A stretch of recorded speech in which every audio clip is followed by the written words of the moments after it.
Do you love animated movies? Because I sure do! It is finally time for episode 4 of my animated movie tier list series. It's been a while already since episode 3, so let's just hop right into it. I'm going to be going in depth with these movies, so make sure to grab a snack, get cozy, stay hydrated, and I hope this video brings you some joy and a few giggles, and maybe you will be intrigued to watch some of these movies on your own. Plus, this episode actually has a theme. Let me know if you can guess it. All of these movies are excellent, and you will be cawing with laughter. I'm just falcon around. But all jokes aside, I really do hope that everyone is doing okay, you're staying safe, you're staying healthy and happy, and I'm sending you all an immense amount of love. Before we dive into episode 4, please take a moment to visit the links down below in the description as well as in my bio to learn more about the ongoing genocide throughout Palestine and East Turkestan, as well as the child labor, slavery, and genocide going throughout the Congo and Sudan, and to see how you can help those affected by the California wildfires. CORE, which stands for Community Organized Relief Effort, is doing wonderful things to help those in need. So I really recommend checking them out along with my friend Sam's GoFundMe, as she was recently involved in a devastating T-bone car crash. Please share those fundraisers around, and any amount donated will help. Using your privilege, your voice, and your platform are very powerful things that anyone and everyone can do, so please do it and do not stay silent. I thank you for listening, and now let's get back into these animated movies. Even though a majority of the movies that I will be reviewing today are made for kids, this video, along with the rest of my content, is not made for kids. I'm giving my full honest review and thoughts on everything, and there will be some spoilers, so this is your fair warning. So my assistant assisted me in making a wonderful tier list that has worked swimmingly for the past 24 episodes, no, the past 24 movies. So in order from top to bottom, we have The Perfect Family Harmony. Yeah, I'd buy this secondhand. I'd put this on for my nephew. Well, that was a movie, and I just can't get that hour and a half back. And I will also be using the same criteria and questions that I used in the previous 3 episodes, and that worked very well with helping me rank everything, so I'll be doing that once again. So let's get to ranking. Of course, right when I'm putting on my cosplay for this, my earmuffs break. So the first movie today is Rio, which came out on April 15th, 2011 from Blue Sky Studios. And how fitting that this movie revolves around blue birds. 'Cause it's a blue sky?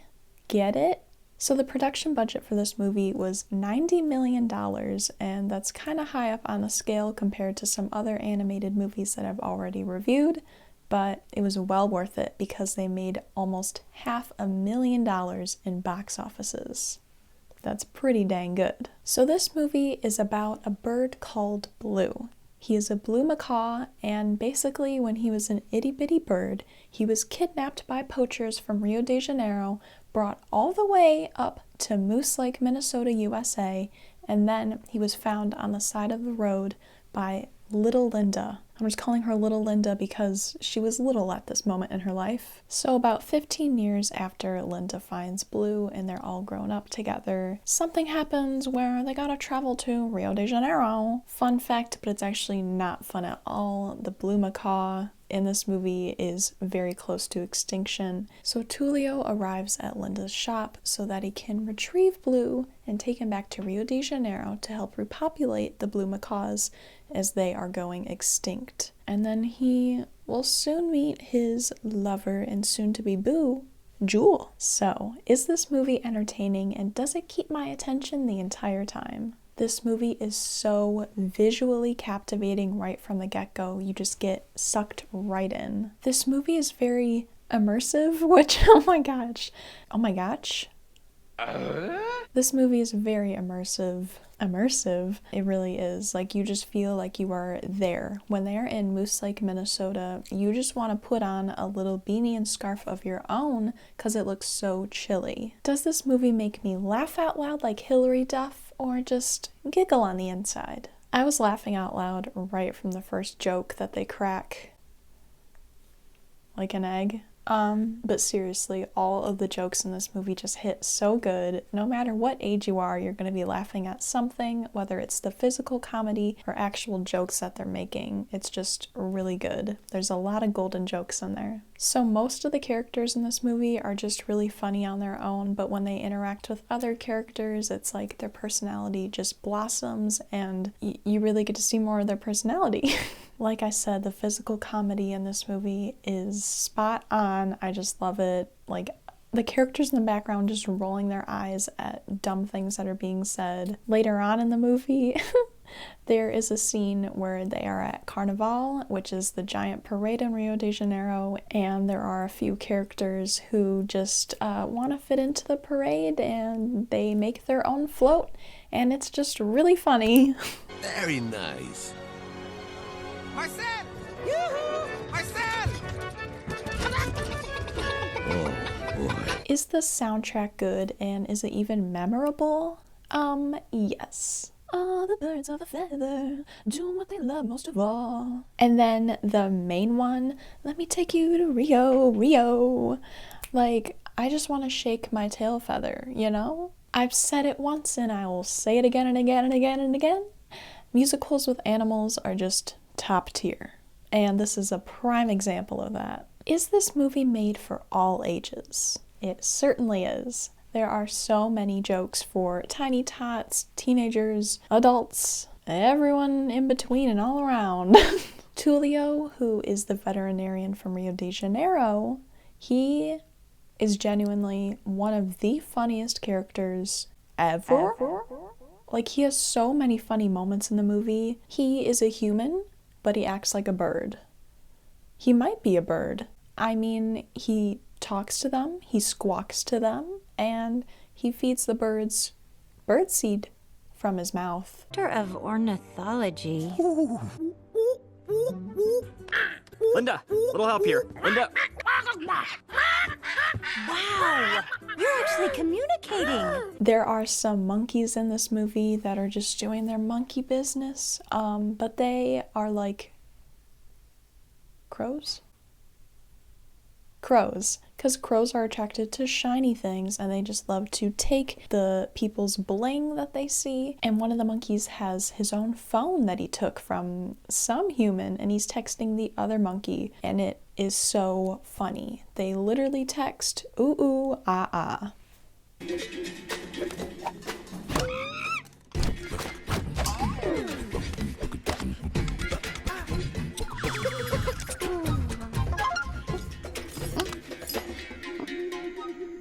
Did this movie make me cry?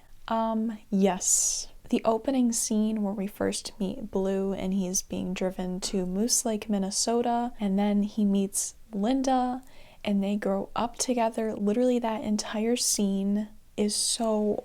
Oh. Like, it's happy, it's good, but it's so sad. But it's happy. Another very sad pivotal point in this movie is that the bad guys, the poachers, like to bird nap the birds and keep them in cages in this tiny small room. They are so neglected and treated like cuckoo, treated like poo-poo, okay?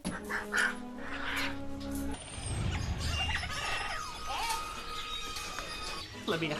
Let me out. Let me out of here. I'm a pretty bird. Pretty bird. I'm a pretty bird. I'm a pretty bird. I was framed! They got the wrong guy! And what's even sadder is that there is this young boy, Fernando, who works for these bad poachers, and he is treated like shite. They pay him less than half than what he is promised, and he literally lives on the top of somebody's roof, and he has, like, no shelter, and it's so sad, and these poachers treat him like literal scum. It's terrible. Now go home to your mama. But I don't have a mama. Father? Brother? Goldfish? Aw, can we keep him, boss? No. We're gonna be rich!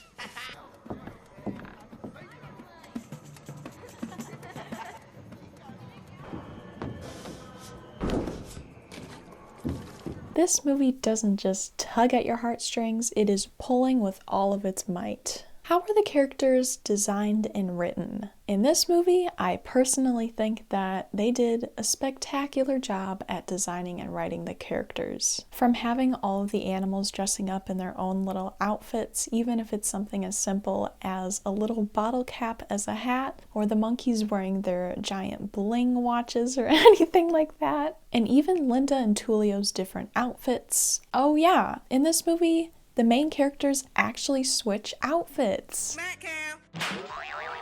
And then all the birds are so unique. They all have bright, bursting personalities, but also looks-wise, they're just so unique, so cute, and I love it. And then Blue, the main character of this movie, because he grew up with Linda the human for most of his life, he isn't really, I don't want to say he isn't a bird, but he doesn't really know the ways of being a bird. So in this movie, he acts very human-like.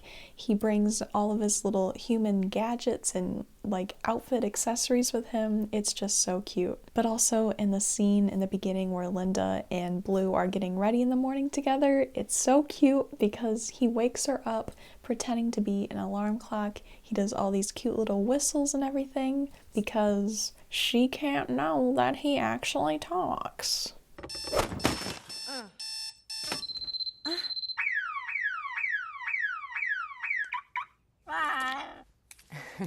Good morning, Blue. So how is the world designed? Like I mentioned, the movie starts off in Chilly Billy Moose Lake, Minnesota. And oh my gosh, it looks so chilly. It's winter and there's no warmth in sight. I mean, there's literally a bird that is trying to heat up himself by sitting on the stoplight. It's sad, but it's cute, but it's like, dang.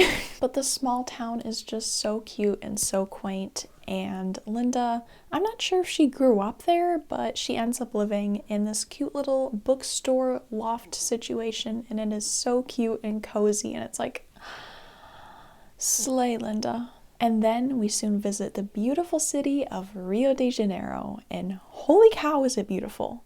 Like, duh, but I mean, seeing it in a movie, wow. I looked at real life pictures to compare, and they honestly animated it to look very similar to the real deal, which I very much appreciate, but everything is just so captivating to watch, from all of the sunsets that make the city glow, to the giant gondola,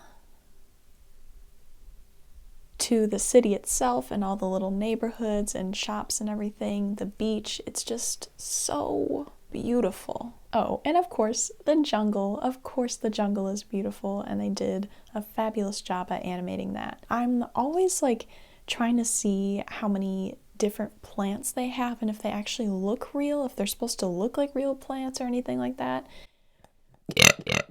And in this movie, they did a great job. Is there any misogyny or bigotry in this movie? And is the cast all white? So the cast is honestly pretty diverse.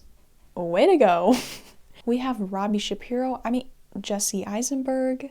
There's Queen Anne Hathaway. We've got George Lopez. And then we have Wanda Sykes and Jane Lynch, who play these super funny geese. They're super funny. And then we have the Jamie Foxx and Mr. Will.I.am. So, bigotry.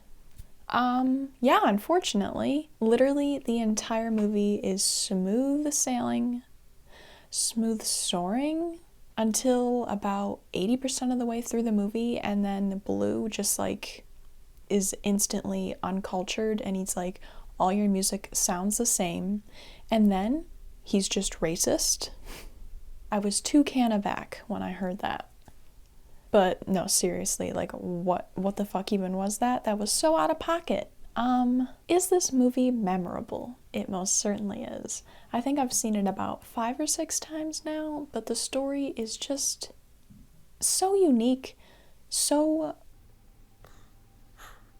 it's just so good. I love rewatching it because you always just notice new things like in the background with other characters. I mean, I'll say this probably with every movie because every time you watch a movie again and again, you notice something different. But it's always nice with funny movies like this. You just notice like background characters and like their body language or something like that.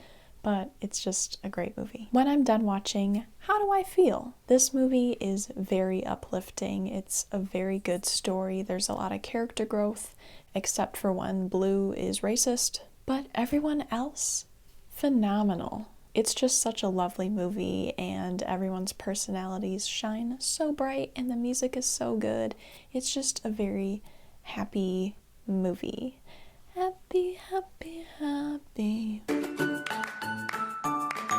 Does this film speak on any relevant issues, morals, or topics? I would personally say that the overall message of this movie is to not fuck with nature and wildlife. But also just to make the best with what you have, be open to new ideas, and to embrace your differences. Do I refer to this movie in everyday life? Unfortunately not, but whenever I watch any other movie or literally anything that mentions Rio de Janeiro, I just think of this movie. And if you didn't know, I am a directioner, a lifelong directioner, and if you've been with the boys since 2013, I think it was, then you'll know they visited Rio de Janeiro and Christ the Redeemer. So that's what I just think of. So what are the overall ratings and age group for this movie? So this movie is rated G, which stands for Great Movie. It actually stands for General Audience, meaning that little tykes can watch this on their own without needing parental supervision. But honestly, this is just a great movie. Who is the villain of this story? Marcel. He is a scummy human who uses child labor and birds to do his dirty work. Marcel sucks. He's just terrible. He smuggles birds from Rio de Janeiro and the surrounding areas and then ships them off to other countries to make a profit. And he is also so incredibly mean and nasty and just straight up unethical to all of the birds that he captures, including Nigel, which is pretty much his henchman. Henchbird? Nigel the bird certainly plays a role in a lot of the events that happen in this movie. However, he had been mentally abused by Marcel for years, and so he does not know any better. That's all he's ever known, and I mean, I can't blame him. He's a bird. Marcel sucks. And then Marcel also has a little child, Fernando, working for him. Like I mentioned, he pays him less than half of what he has promised.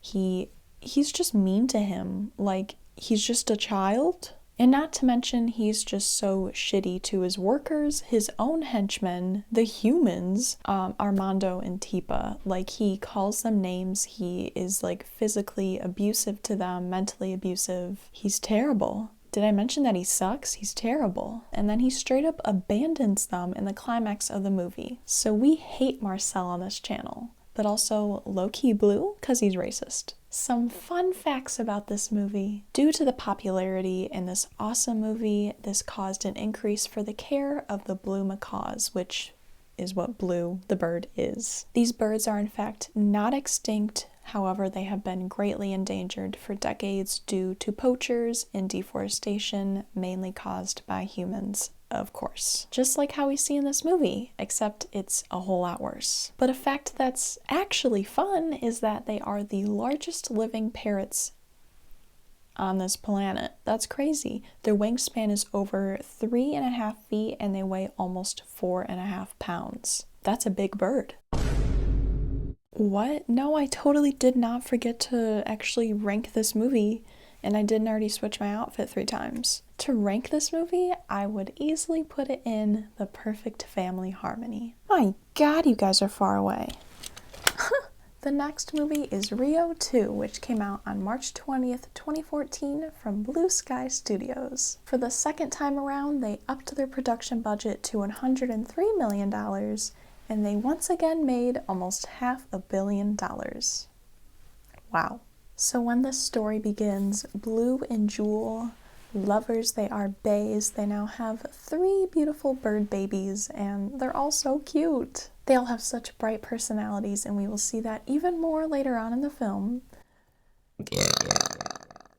But now all of the birds live together at Linda and Tulio's jungle headquarters where they can take care of all of the wildlife, and it is so beautiful. But this time, they discovered that there are even more blue macaws deep within the jungle, like Blue's dad, and a certain multi-Grammy award-winning blue macaw We'll get more into that later. So, is this movie entertaining and does it keep my attention the entire time? Yes, it certainly does, and yes, it is. This movie is just incredible. The first movie was impeccable, but this movie is just excellent.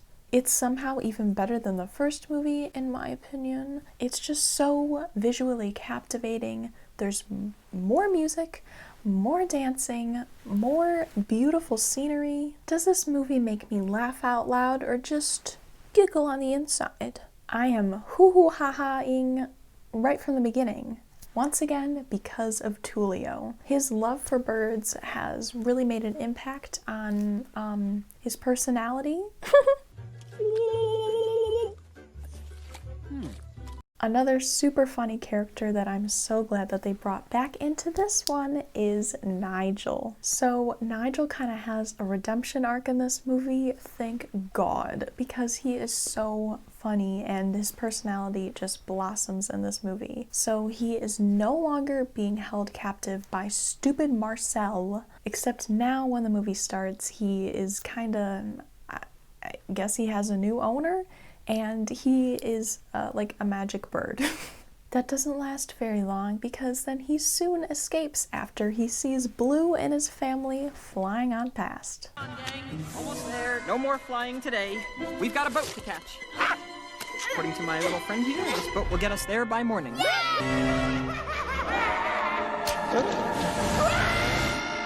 He'll live, but he'll never fly again.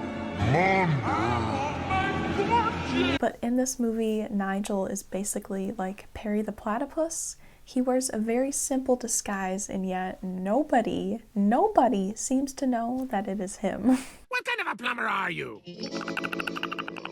A platypus plumber? Perry the Platypus plumber? And there's a very funny scene where he then finds the birds in the jungle. He doesn't want to give away his disguise, but he does want to have a little moment for himself. Audition? Yeah, that's actually why I'm here. Little Drake. You look familiar. Don't I know you from somewhere? No, I don't think so. No, I'm, Bob. Yes, Bob. The bird. Well, at first, I was afraid. I was petrified. I kept thinking that I could never live. I could barely fly. Go on now, go! Another super funny moment when Linda and Tullio are doing their wonderful jobs of trying to rehabilitate those birds and other animals in need. They release another bird back into the jungle, and as soon as they do, the bird is motioning for them to turn around. Go on. Wait a minute. What is she saying, Tullio? It's just hard for her to say goodbye.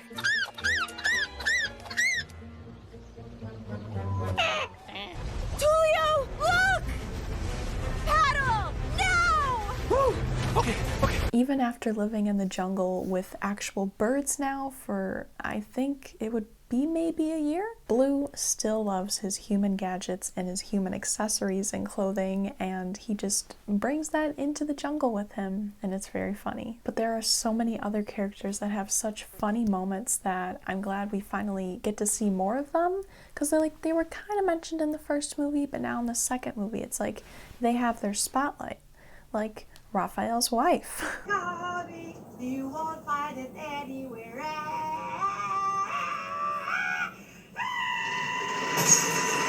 Is the soundtrack memorable, and is it even good?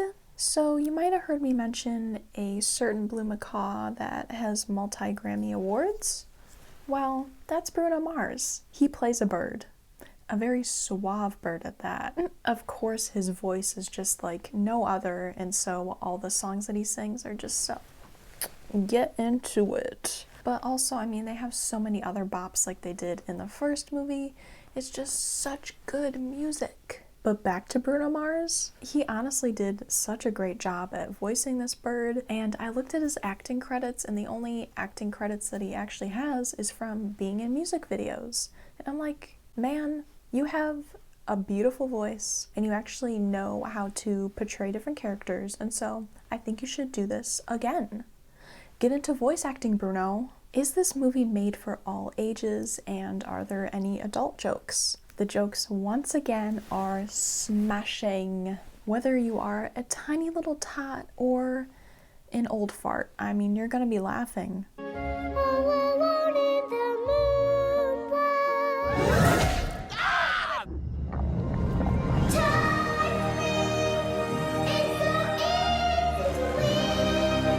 Did this movie make me cry? Yes. Just like in the first movie with the poachers and deforestation, well, let's just multiply that by 10. It's terrible. So the plot of this movie is that now that they're all living in the jungle, they all have life figured out, they then discover that there is a new group of poachers and forest deforestation people. I don't know, losers? And of course, these bad guys don't want these lovely humans who are doing good work to be in their jungle. And there is a scene where there is just so much deforestation, and it's honestly a very intense scene, and thinking about it now, it's making my eyes well up. But it's just so terrible, and that is a huge reason why these blue macaws are going extinct or are close to it.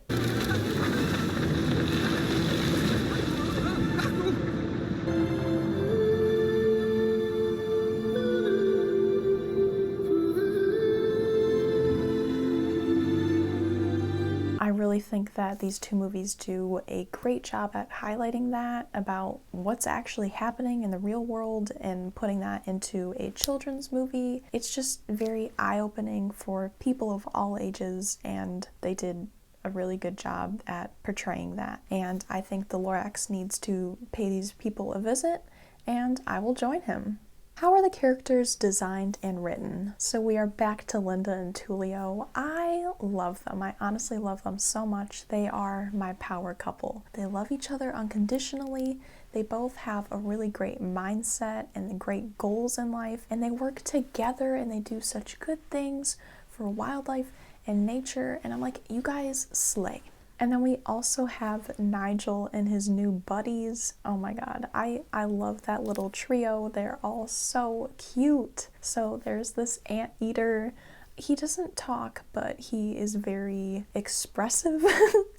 And of course, he loves ants. And it's sad funny. Throughout the movie, there are so many instances where he's trying to get ants or like little bugs, and then something happens and then he can't eat them.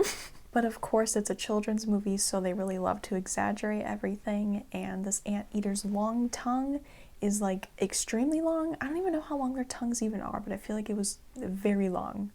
But I don't know. But in this movie, he uses it as like a tool for so many things. Like there is a scene where they're in the water and then he uses his tongue as a propeller. Better. Now go 10 times faster. And then there's also Gabby the frog. She is such a cute little pink frog. She's so funny, and I love it because she's voiced by Kristen Chenoweth. I love this lady. She's awesome. She's so funny, and she just perfectly voices this frog. And another thing I love about this movie with the characters and how they're written and designed is that when we now see all of the other blue macaws in the jungle, they actually look different from each other. Like they have their own different hairstyles with the way that their feathers are curled or whatever, but they also do their own makeup and they like to accessorize with the flowers and everything, and I just think that is so cute.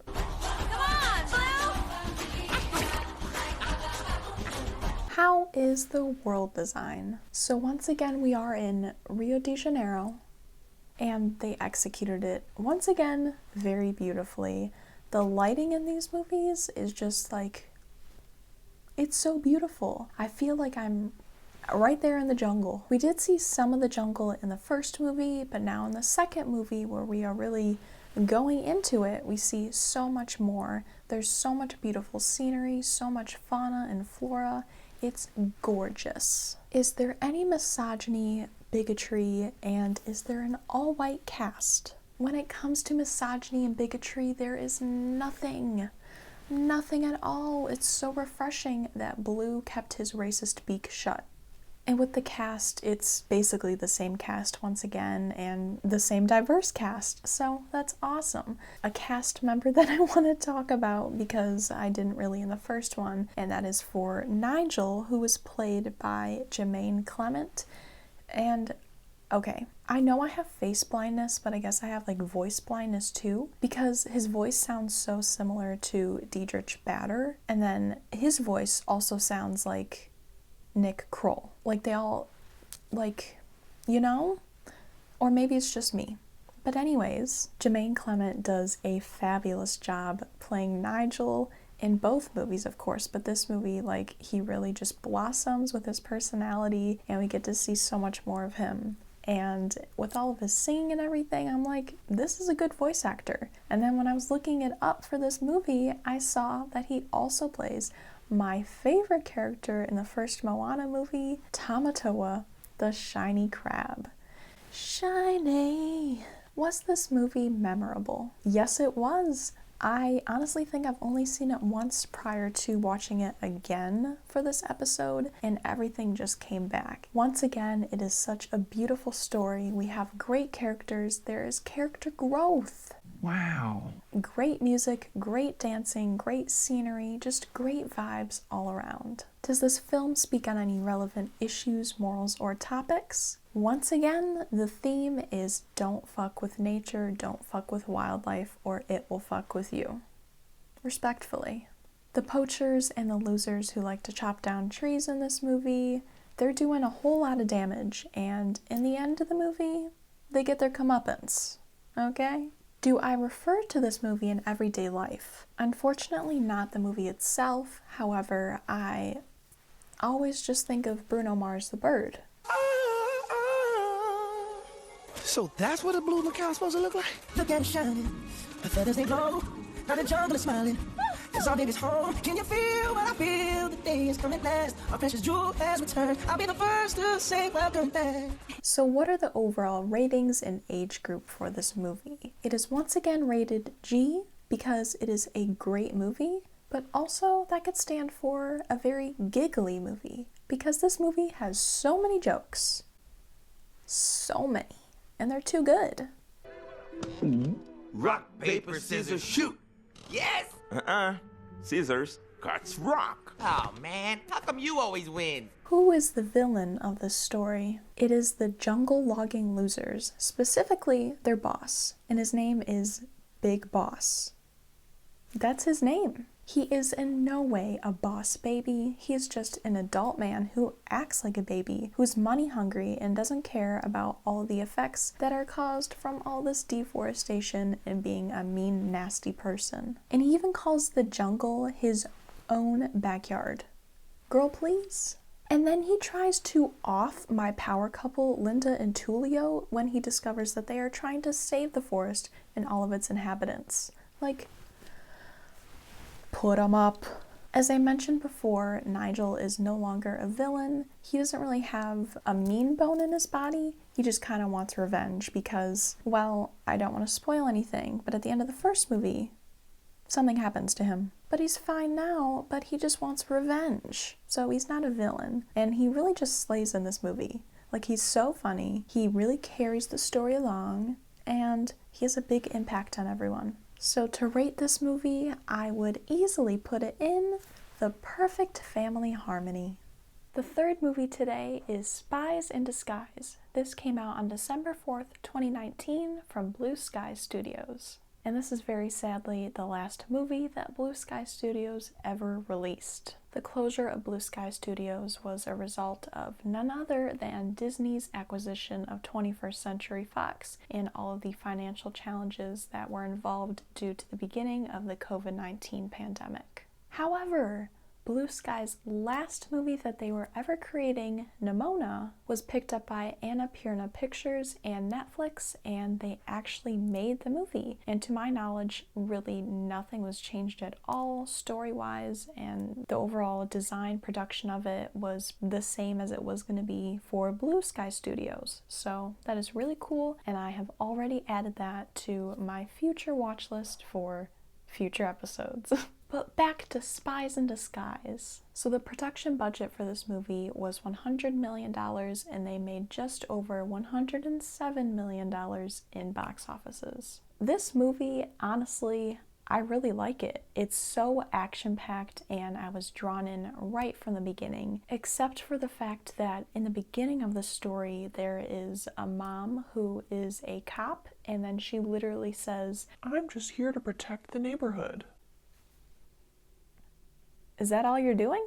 But the cop's son, Walter, who is one of the main characters of this movie, is a kid scientist who loves to create little gizmos and gadgets to solve problems. And then years later, he wants to join the Secret Service because his pig of a mother was killed in duty.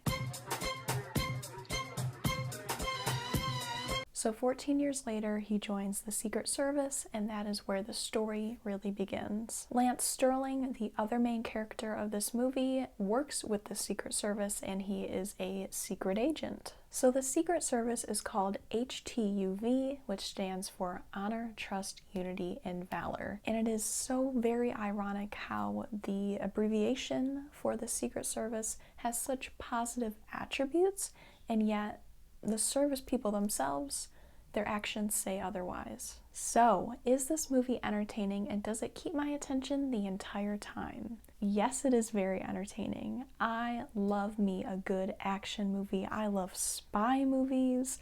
I love all the thrill, all the drama. And of course they have the classic James Bond kind of spy music. Always a classic. This movie has such cool camera movements, like you feel like you are a secret agent in action with the way that everything's moving, all the characters are moving around you, if that makes sense. The lighting is so cool. It reminds me of the John Wick movies. It's just so colorful, very vibrant, and it really sets the tone. All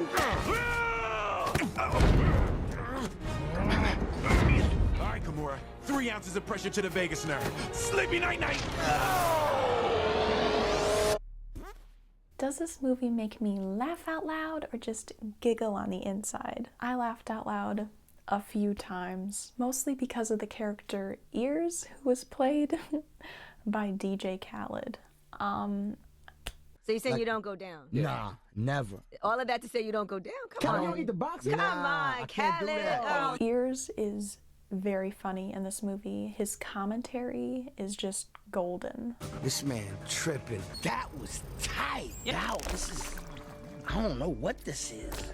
Dude is Jeopardy smart.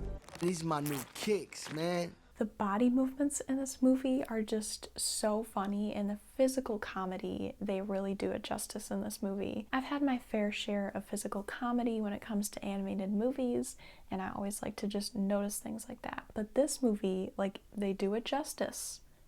It's really good. So Sterling, the secret agent, if you did not know, well, he becomes a pigeon. Pigeon, pigeon, I hear it and I know. Pigeon, pigeon, I know you wanna take me home. Pigeon. The physical comedy in that scene where he's turning into a pigeon is very funny. His skin gets goosebumps, pigeon bumps, I guess. His eyes, his eyes just space apart. It's very funny. Do not do it, Lance. Oh. Lance, have some dignity. And there are also so many sound effects in this movie that I love. Just simple things like boing, you know? It reminds me of Big Time Rush. Another thing about physical comedy is that, well, there's a little tool, a little thing that happens in this movie where some of the characters become paralyzed. That's not funny, but it's a children's movie, so they make it funny. And they're so limp, they're just like a noodle. And it's like, it doesn't even make sense. If you were paralyzed, like, your arm would still be an arm, but no, it's like water. It's funny. Are you pulling? Of course I'm pulling! Why aren't you pushing? Just put your weight behind it! I am putting my weight. Another thing that is so funny about this movie is the other pigeons. Now, these pigeons are just real-life pigeons. They're animals. They've always been pigeons. But they are so funny. They don't talk. They just, like, coo and caw as pigeons would. But their body language, the things that they do, the things Like, it's so funny. Nah, I'm good. Thank you. Oh, wow. My dude, seriously, give me 10 feet. Hey, no, human feet. That guy. Oh, no. I wish I could unsee that. The scenes that I recorded for this, like, I watched multiple times over and over because, like, I was laughing out loud. The physical comedy is A+. Stop it! Stop! Stop! No! Stop it! What is wrong with you? But speaking of pigeons, I just have to admit this. While I was looking up notes for all of these movies, of course there is a theme with all of these movies, and I was looking up a certain pigeon who I thought was in this movie, but is actually in another movie, another animated movie with pigeons. I don't know how long I spent looking up Spies in Disguise about a certain pigeon that's not even in this movie. But I'll talk about that pigeon later on. Funny. Is the soundtrack good, and is it even memorable? Now, this is my very first time watching this movie, so nothing like really jumped out at me. The music was pretty good. I mean, it was good action-packed music. There were some bops thrown in there, but it was just more than your typical instrumental music that would be in any other animated movie, and I do appreciate that. Also, Lucky Day, the singer, the artist, has a song called Fly in this movie, and the first time I heard that, I'm like, that voice sounds familiar, and then I just found out that it's Lucky Day when I was doing my notes, and I'm like, hey, I know that guy. I don't actually know that guy, but like I know his music, and so that's very cool to see such a big movie taking in a smaller artist to do music, and that's cool. Is this movie made for all ages, and are there adult jokes? Yes, there sure are. There are jokes made for everyone of all ages. There is a certain scene where they are getting their suits made, their disguises, and the factory just reminds me of, from the first Incredibles, well, I guess both Incredibles, Edna Mode and her super suit factory. It's literally that times 10 in this movie. It's phenomenal.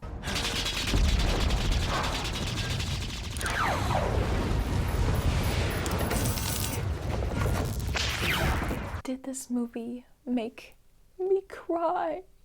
No. Kind of surprisingly. I mean, I wasn't really expecting a whole lot. I always like to keep an open mind going into new movies because I've never seen this one. It didn't really pull at my heartstrings at all, but honestly it was just a good change of pace to just have a super silly, goofy, lighthearted movie.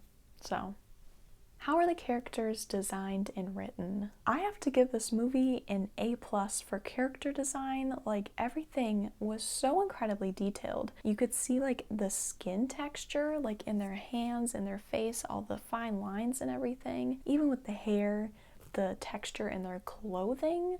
I was like, go off. And this movie had super great expression, like when it comes to people expressing their emotions, like on their face. I don't know if they did, what's the thing where like they stick dots on people and then they're moving and then it's animated. I don't know if they did that or not for this movie, but either way, it looks really good. Like the facial expressions, I'm like, dang. That looks real. And then of course, I just love all the birds, all the pigeons. They're all so unique in their personalities and the way that they look and all the things that they do. They're just, I love the birds. How is the world design in this movie? Honestly, I love it. It's so unique compared to other children's animated movies, all that good stuff, but it's very different. We see giant, beautiful flower fields, these rock formations that just remind me of like Scotland or somewhere in the UK.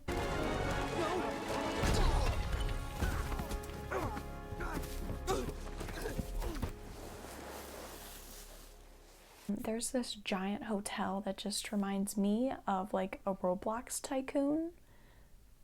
I mean, I see Roblox everywhere I go.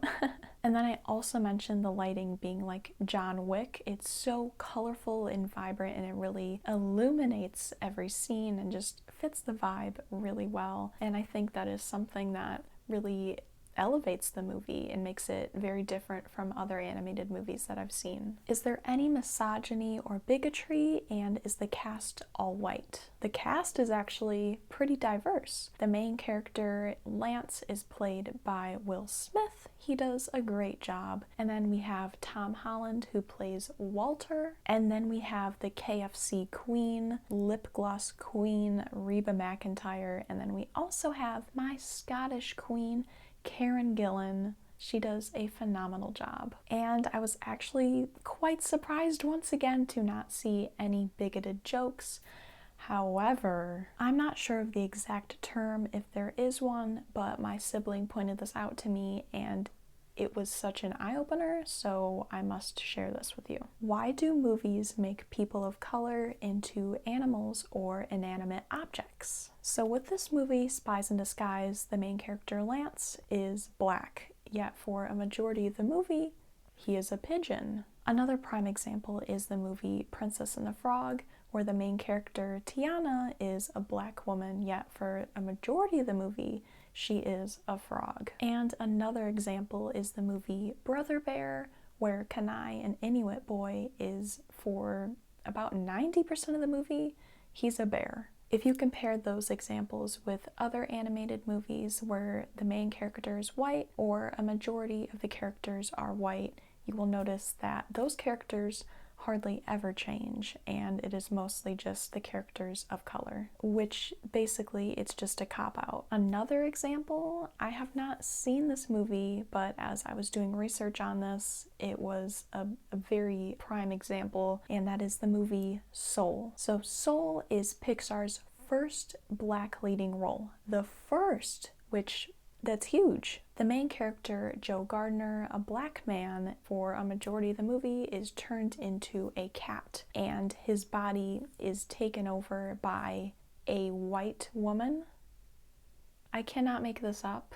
Having representation for people of color in these movies should not be a hard thing to do, and by switching up the physical characteristics of these people, that's basically just like the studios taking a seat out from under these people. And that shouldn't be happening, obviously. So that really sucks, and now that my eyes are open to this, I will be keeping an eye out in future films to see if this happens again.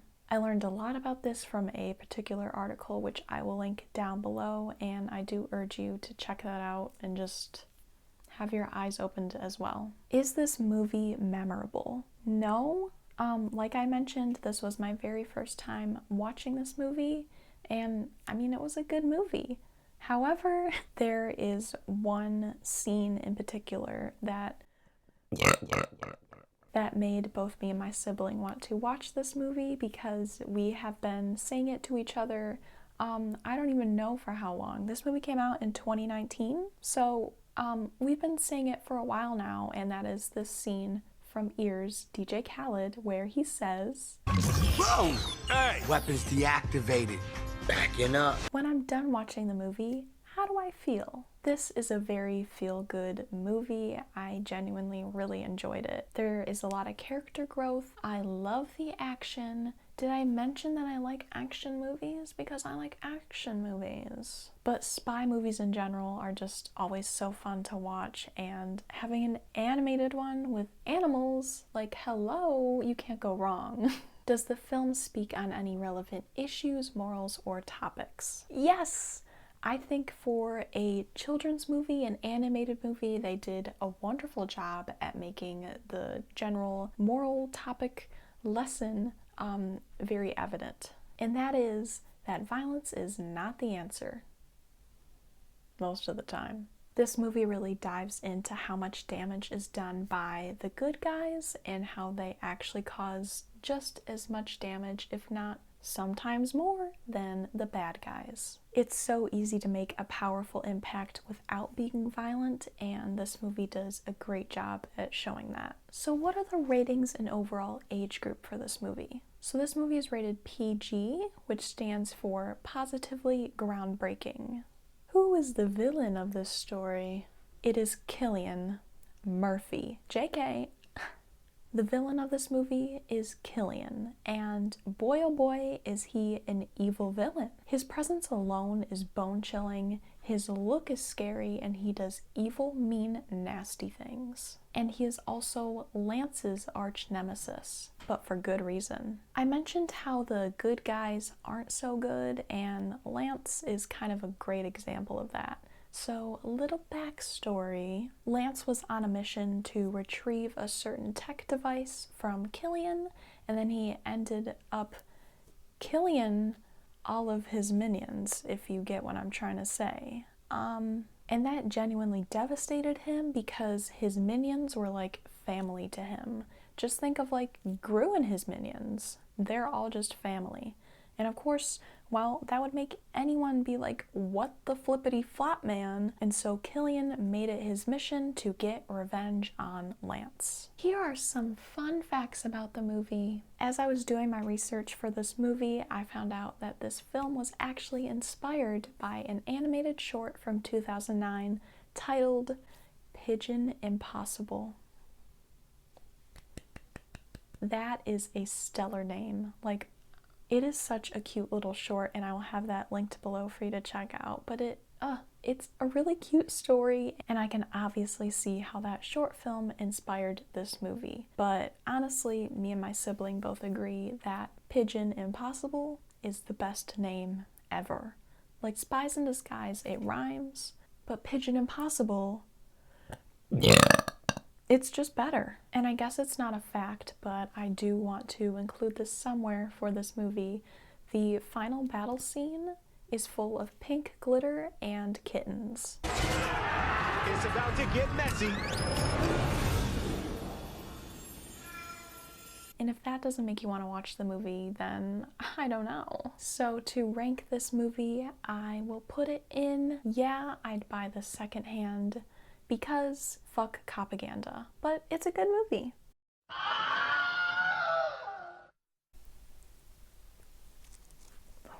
The next movie is The Secret Life of Pets. This came out on June 16th, 2016 from Illumination Studios. The production budget for this movie was $75 million, and they made $885 million in box offices. Well deserved. So this movie is about Max the dog, who lives with his owner Katie in New York City. Everything is going swimmingly for them two until one day Max's life gets turned upside down as Katie brings home another dog named Duke. Those two dogs then get into a lot of trouble and they find themselves lost in the Big Apple. Not like Miss Fowl from Jimmy Neutron, but the Big Apple, the city, New York.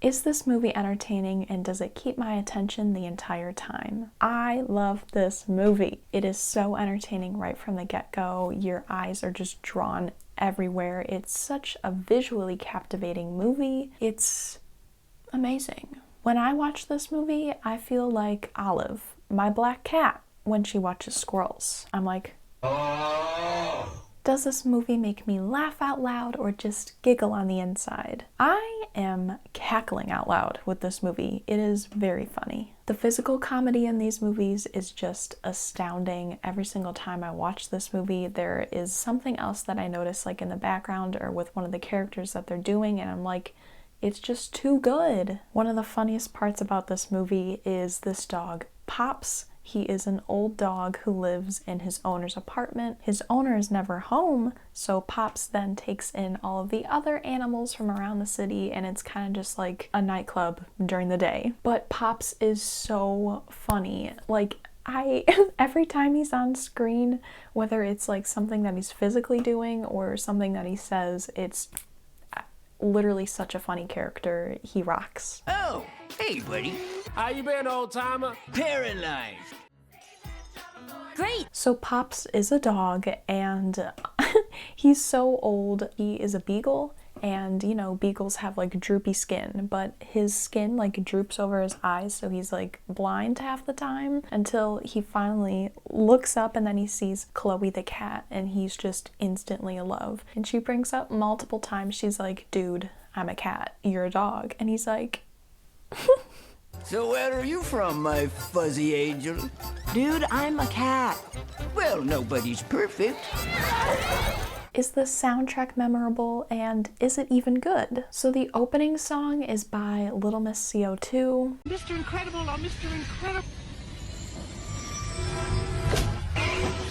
I don't really care for it, but the rest of that movie, bangers all around. We get amazing bops like Stayin' Alive from the Bee Gees and then No Sleep Till Brooklyn, very fitting that they're in New York. And since this is an Illumination movie, they actually played the song Happy from Pharrell Williams, that is from Despicable Me, but he's like pretty much Mr. Illumination at this point. But speaking of Illumination, just a little tangent. It is so funny. There is a scene towards the end of the movie, I won't spoil that. One of the dogs is driving a bus and they're driving frantically and they're like bumping all up and down on the street. But then we see the back of the bus and there is literally a poster from the movie Sing, another Illumination movie. And it's actually one of my all-time favorite movies. I love it so much.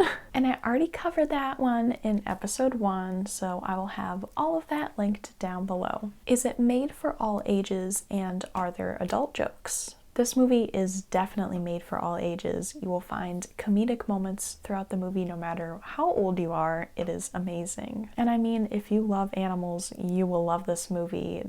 Oh my god.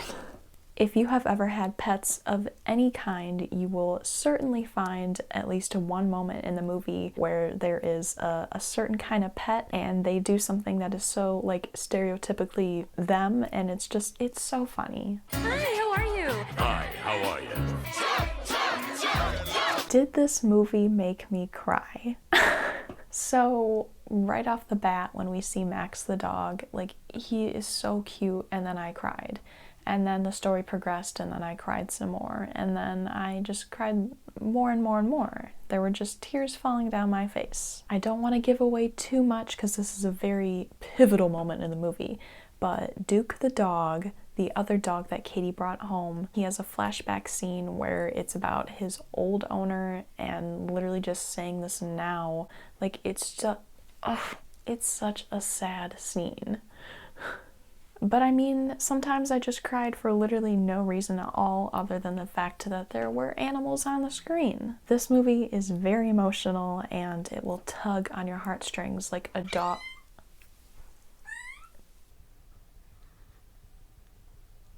Back to sleep already. This movie will tug on your heartstrings like a dog with a chew toy. Big stretch, baby. Oh. Aww. Olive is so tired and she wants to go back to sleep, but she will not stop staring at me. She's like, Mom, why are you dressed like me? How are the characters designed and written? Well, it is Illumination, so it's just fabulous. This movie was in like the earlier stages of Illumination's movies, like Despicable Me 1 and 2 were already out, I believe, but it's still like in the early stages, so people aren't like as exaggerated as they are in like the later Despicable Me and Minions movies. But I always love how they like animate and create their characters. I think it's very cool. But another thing that I love about the characters, the human characters in this movie, is that they all look like their pets. There are so many scenes throughout this movie and even the next movie where it shows like the owners coming home from work or whatever and they see their pets and they just look the same. And it's kind of just like how people also can look like their cars. Like maybe not they don't look like their car, but like they have the same vibe as their car. But it's the same with pets. I can't play this audio, but enjoy the video. And how is the world design, you may ask? Well, it's fabulous once again. With all of the animated movies that I watch, it's just always so fun to see how all of their like big cities or like even small towns, like how different they all are, but they're all just so like immersive. You want to be there. But this movie is in a big city. Big city, big dreams, as Barbie would say. Big city, big dreams, you know what that means. They give you the POV of a small dog and you just realize like how big the Big Apple is. Like, I mean, I haven't been there. I know it's a big city, but to a small dog, like that must be like an ant in a city. I personally would never ever do big city living. I just could not do that, but this movie makes it seem very nice and very lovely and everything, but that's a movie. Another thing I want to point out, because I just love looking at this in every single movie that I watch, animated movies, but when it comes to showing like details, like textures and everything like that, this movie knocks it out of the park. What if I did this movie, like pretend this is a football, this movie knocks it out of the park. That's a tennis racket, it knocks it out of the park. Anyways, this movie really does a spectacular job at showing all the details. Like one of the first scenes, when Duke comes home with Katie, it shows like the side view of the door opening, but you can see like all the texture and like the wood grain, all the texture in the floor. There's like dust in the air. You can see the sun shining through, all the sun rays. It's just like, wow.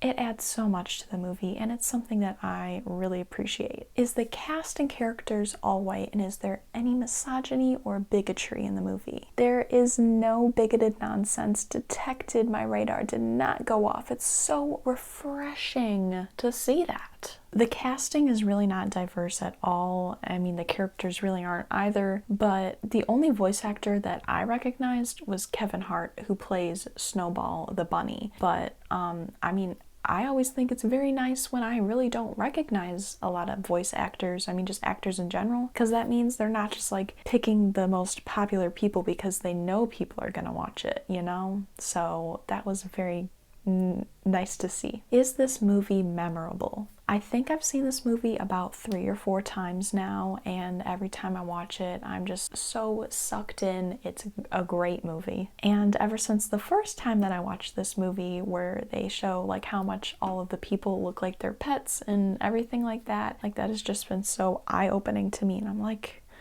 that's true. But I guess I don't really reference anything from the movie itself, but when I'm done watching, how do I feel? The ending of this movie is so, it's so, it's just so heartwarming, with all of the owners coming home to their pets, and the song Lovely Day by Bill Withers. I can't play it because I don't want copyright strikes, but you can look it up yourself. It's a very nice song, and it just plays throughout the entire last scene as everyone is seeing their pets, and they're all just so happy, and I love, it's just such a happy, feel-good moment, and it's amazing. I can't play this audio, but enjoy the video.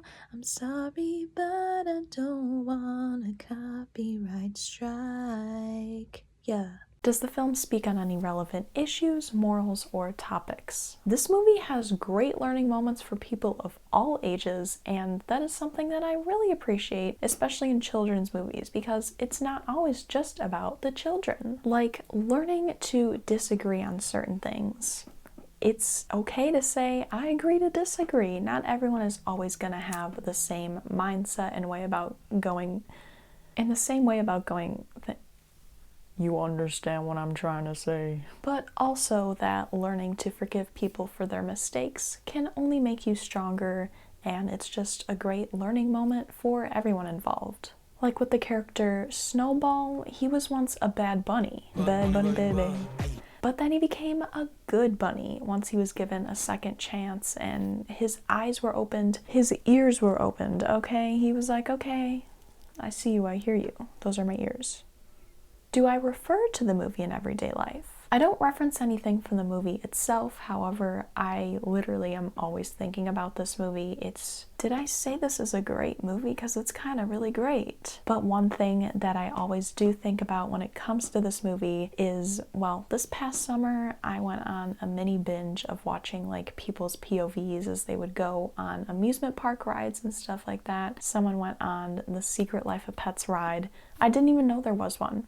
I didn't know, but watching that video, I'm like, holy cow, this is amazing. The T-Slop ride made me cry. I'm not even kidding. Like just watching it, you really feel like you're there. The ride itself is so, what? Literally even waiting in line to go to the ride it is so immersive. There are so many different things from the movie that they put like in the line and in the ride, and you feel like you are in the movie, and it's just wonderful and amazing, and I want to be there. So what are the ratings and age group when it comes to this movie? Well, this movie is rated PG, which stands for Pets Galore.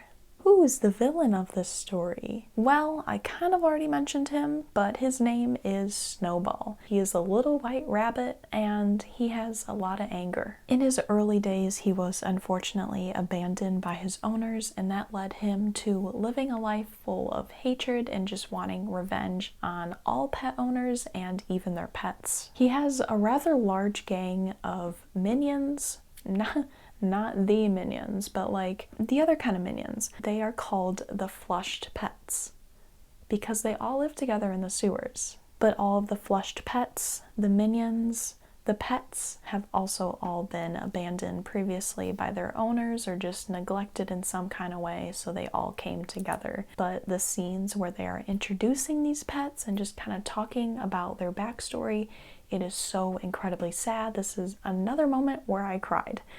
It's terrible. Like, there's this pig called Tattoo the Pig, was previously owned by tattoo artists, and he was used for practice.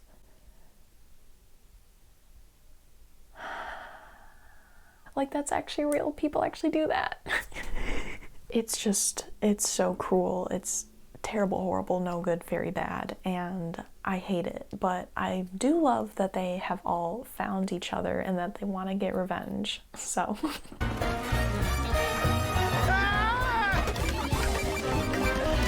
but I mean, the flushed pets and Snowball, they really aren't villains, but they just want to get revenge on those who have done them wrong, and honestly, I'm right there with them. So here's a little random thing that I wanted to point out, because after watching so many animated movies and just children's movies in general, I've noticed this and I'm like, huh?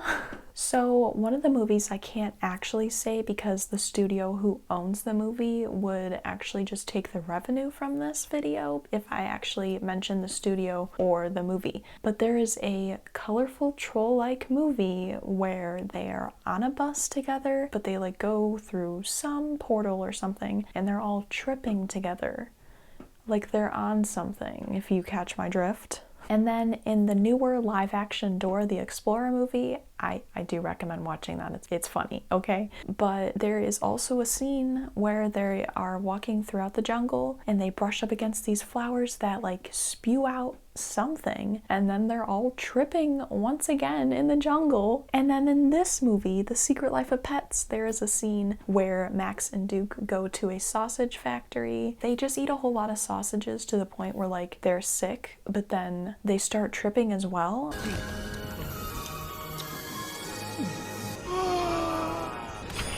Come on, boys! I can't play this audio, but enjoy. But I'm like, what's in those sausages?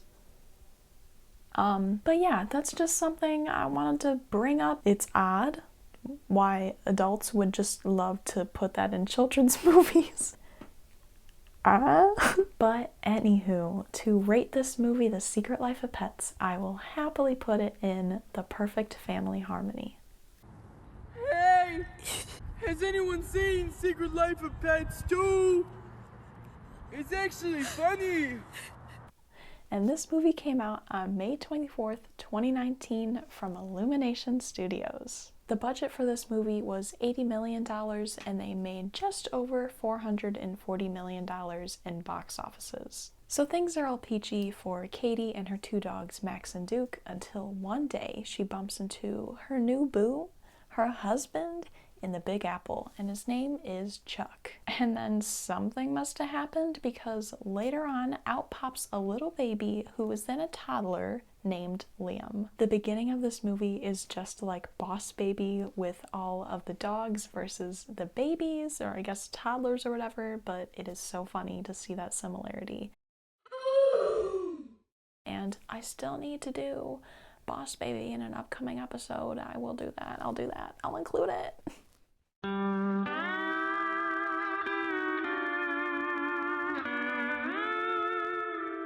But on the other paw, we also have Snowball, which he is now Captain Snowball. That's what I'm dressed as. These are my ears, and then he's wearing a yellow suit, but I mean, I had to wear minions because it's Illumination. But Snowball, now Captain Snowball, had his redemption arc at the end of the first movie, and in the second movie, he is now on a mission to rescue and protect all abused and unwanted animals.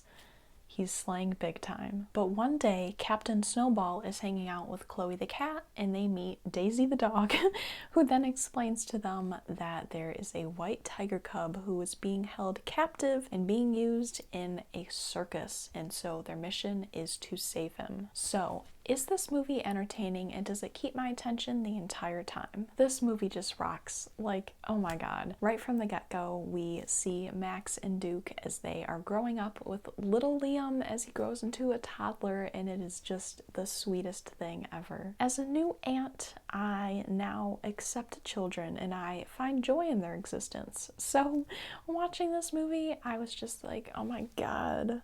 Like, I really like this kid. But then one day, Liam did something I never expected. Max! I love you, Max. This movie is like the first T-Slot movie, but times 2. Because it's the second movie. But they somehow managed to make this movie even better than the first, in my opinion.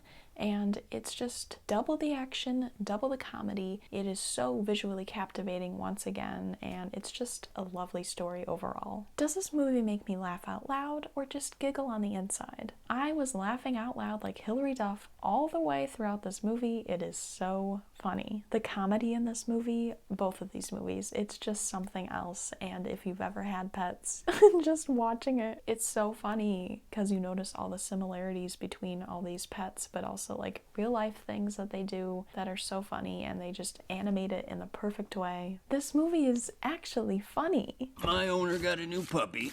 My name's Tiny. Nobody cares! Is the soundtrack good, and is it even memorable? The music in this movie is so groovy good. We have classics from Alicia Keys, Stevie Wonder, and Paul Simmons?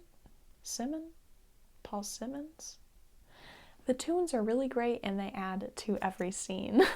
Is this movie made for all ages, and are there adult jokes? I honestly feel like the second one is geared more towards kids, and the first one had more adult jokes, but the comedy as a whole is just spectacular. You will be laughing no matter what age you are.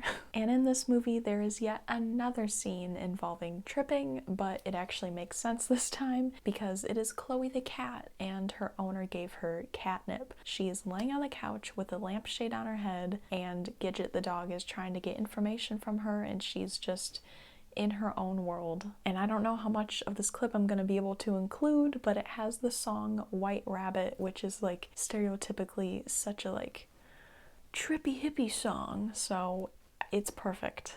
Chloe, are you okay? Why is there a lampshade on your head? Listen, Gidget, baby, I gotta be honest with you.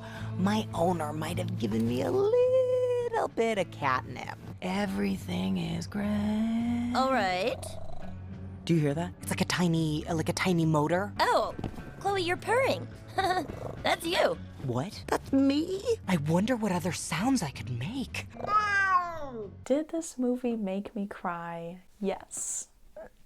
All of the dogs and, well, all the animals and their relationships with their humans get to me once again. I'll get into this villainous character later, but there's this guy named Sergey who is a piece of shite to the white tiger cub, and that just makes me cry. Every single scene, I'm like, oh my god, I want to F you, Sergey. But once again, this movie as a whole is just emotional AF, and you will be shedding a tear no matter what. But also the comedy. The comedy makes me cry. There's a scene where Max and Duke, they are visiting a farm, their family's farm. Well, their owner's family's farm. And Max is tasked with finding this little baby sheep and saving him, but I'll just show you the scene. It is literally so funny, it makes my eyes tear up. What are you doing? There's apples in this tree.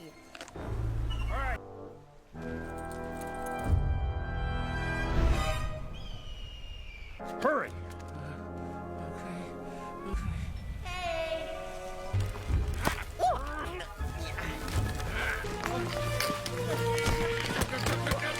How are the characters designed and written?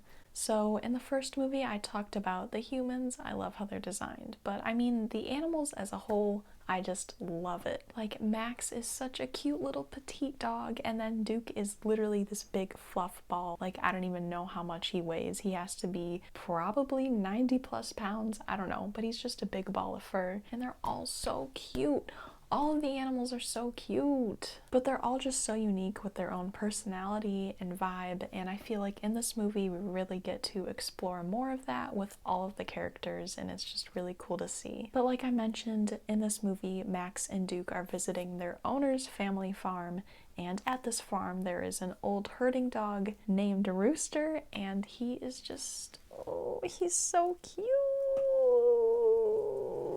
And then we also see more of Katie and her new boo Chuck and their little tiny tot Liam, and they are just such a cute family. It's just, how is the world design? So we still see a whole lot of the Big Apple in this movie, and we explore the rooftops too. It is so fun. But on the other paw, we see the beautiful little farm. It's actually a very large farm, and it is so beautiful.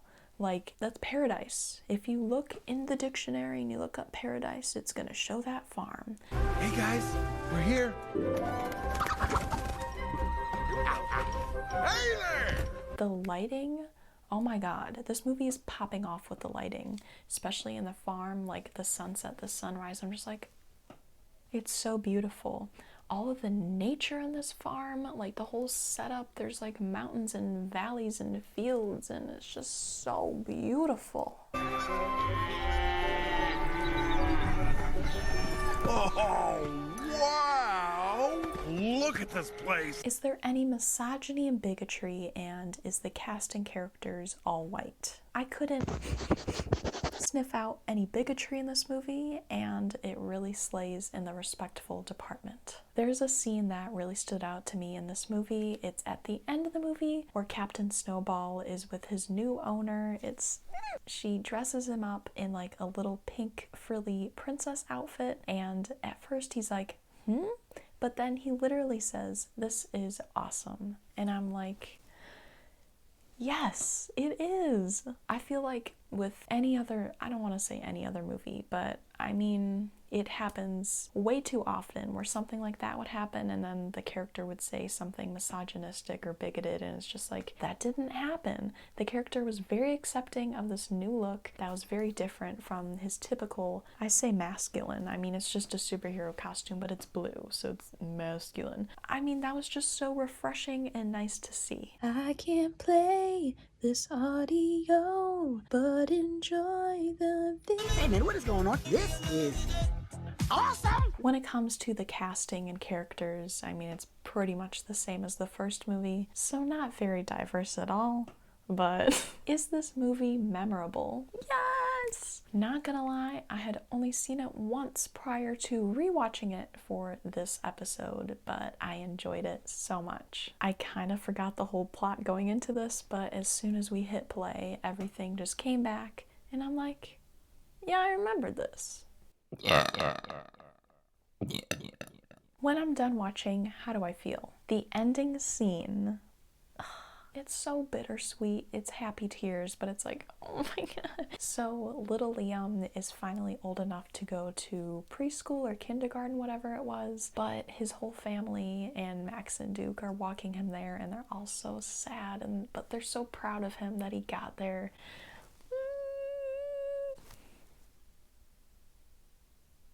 I can't play this audio, but enjoy the video. I'm sorry, but I don't want a copyright strike. Yeah. It's just so sweet. But the whole movie is just about Max and Duke and their relationship with Liam and how they all grow and build together, and it's Does the film speak on any relevant issues, morals, or topics? This movie once again just does a spectacular job at showing real-life issues and problems and how to resolve them. So in this movie, Max the dog develops anxiety and he gets a little cone and collar and everything, but he gets anxiety because of his need and want to protect Liam, and I'm just, oh, that's so sweet, but it's so sad. But he develops an itch and all of these different kinds of fears, and his eyes are just open to the scary world, but it's not really a scary world. He really cares about Liam so much. No.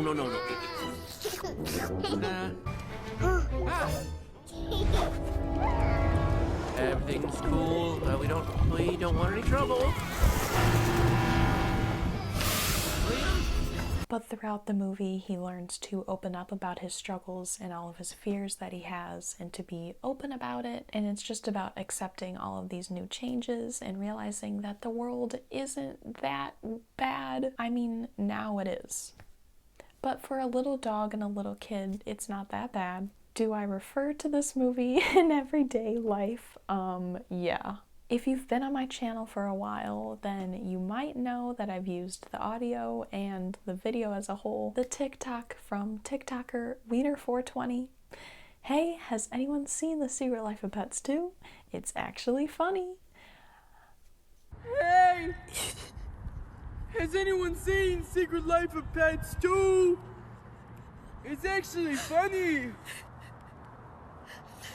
TikToker Wiener420, you and your video have changed my life. That is genuinely one of the funniest videos, TikToks, whatever, that I've ever seen, and I quote it almost daily. Like, I'm not kidding. So I guess I'm not really referencing anything from the movie itself, but I am referencing the movie title. So, Wiener420, thank you for slaying, and I hope you're doing great.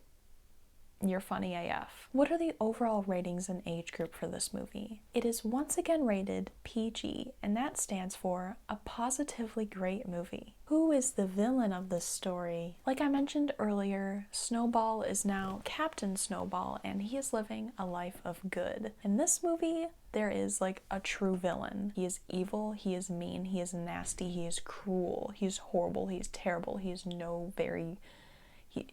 he sucks. And that is Sergei. He is a ruthless, nasty, scum of the earth person who owns the Circus of Fun. I don't know who came up with that name, but it certainly is not fitting. So Sergei captures who? The little white tiger cub that I mentioned earlier, and it's terrible that he just abuses him the entire time, along with the rest of his circus employees.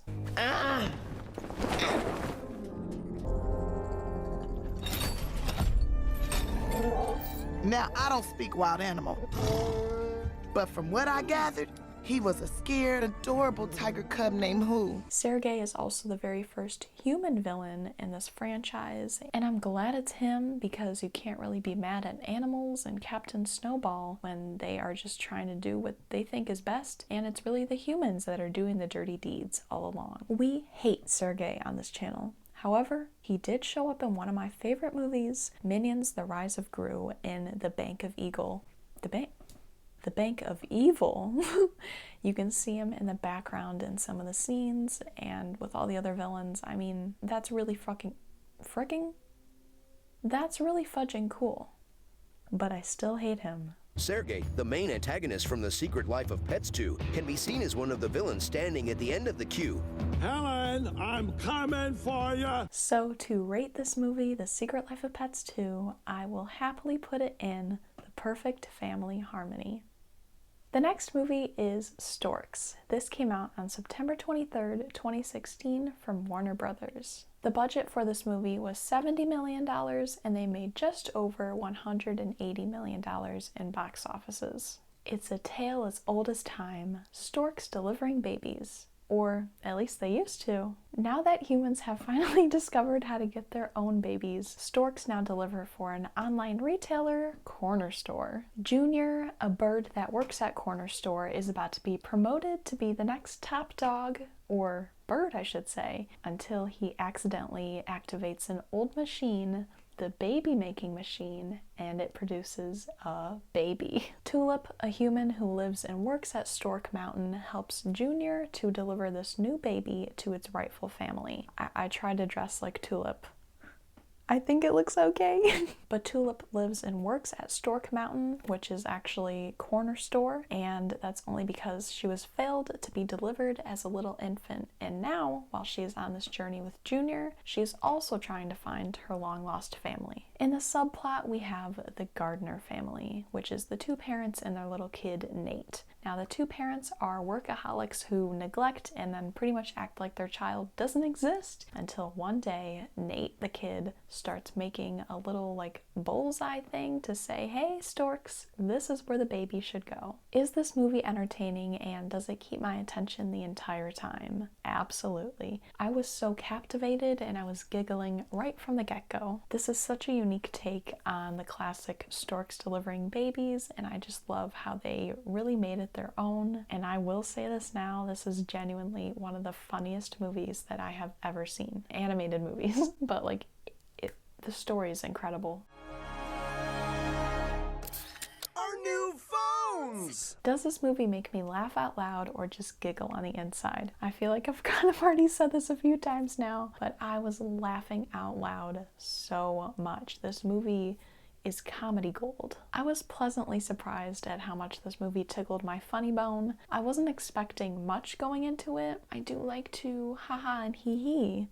Like, this movie had me cackling. So with Spies in Disguise, I mentioned that there was a certain pigeon character who I thought was in that movie, but he's actually in this movie, Storks, and that is Pigeon Toady. And I'm honestly surprised that his back did not break from carrying this movie, because he was carrying this movie. His commentary always gets to me. I say always, I've seen this movie once, but like, I'm still thinking about it.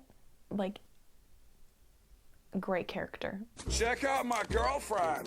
She's in Canada. Yeah. She migrated. She's not made up. Okay. Look at her. Look at her. She exists, brah. Another super funny moment about this story is that there is a pack of timber wolves and they can defy the laws of physics, but the wolves can chain link their bodies together so that they can form various machines and transportation devices. And there is a certain scene in the movie that just, it takes me out. It is so funny. They literally make themselves into a suspension bridge. Wolfpack! Form of Wolf Bridge.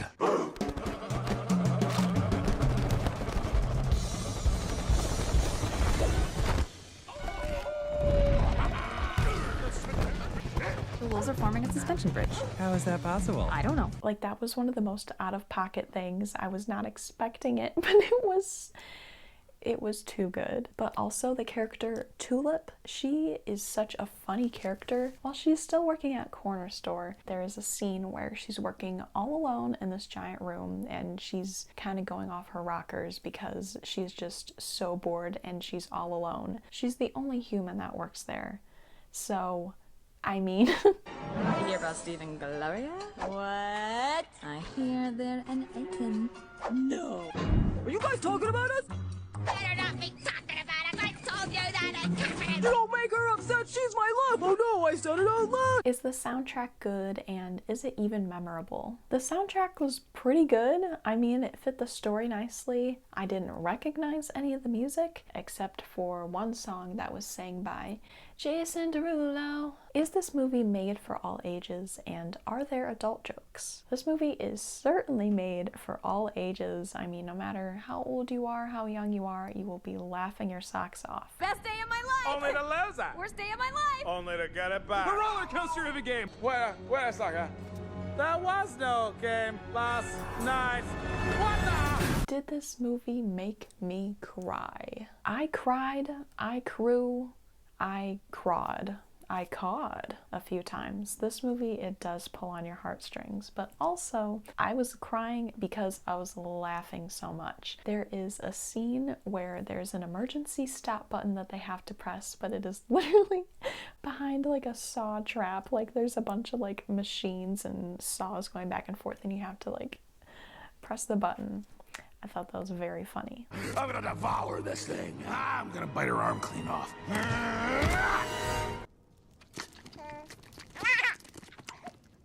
You didn't bite her arm clean off. It tastes like flowers. Okay. Are you in love? I am in love. Are you in love? I'm in love too. I agree.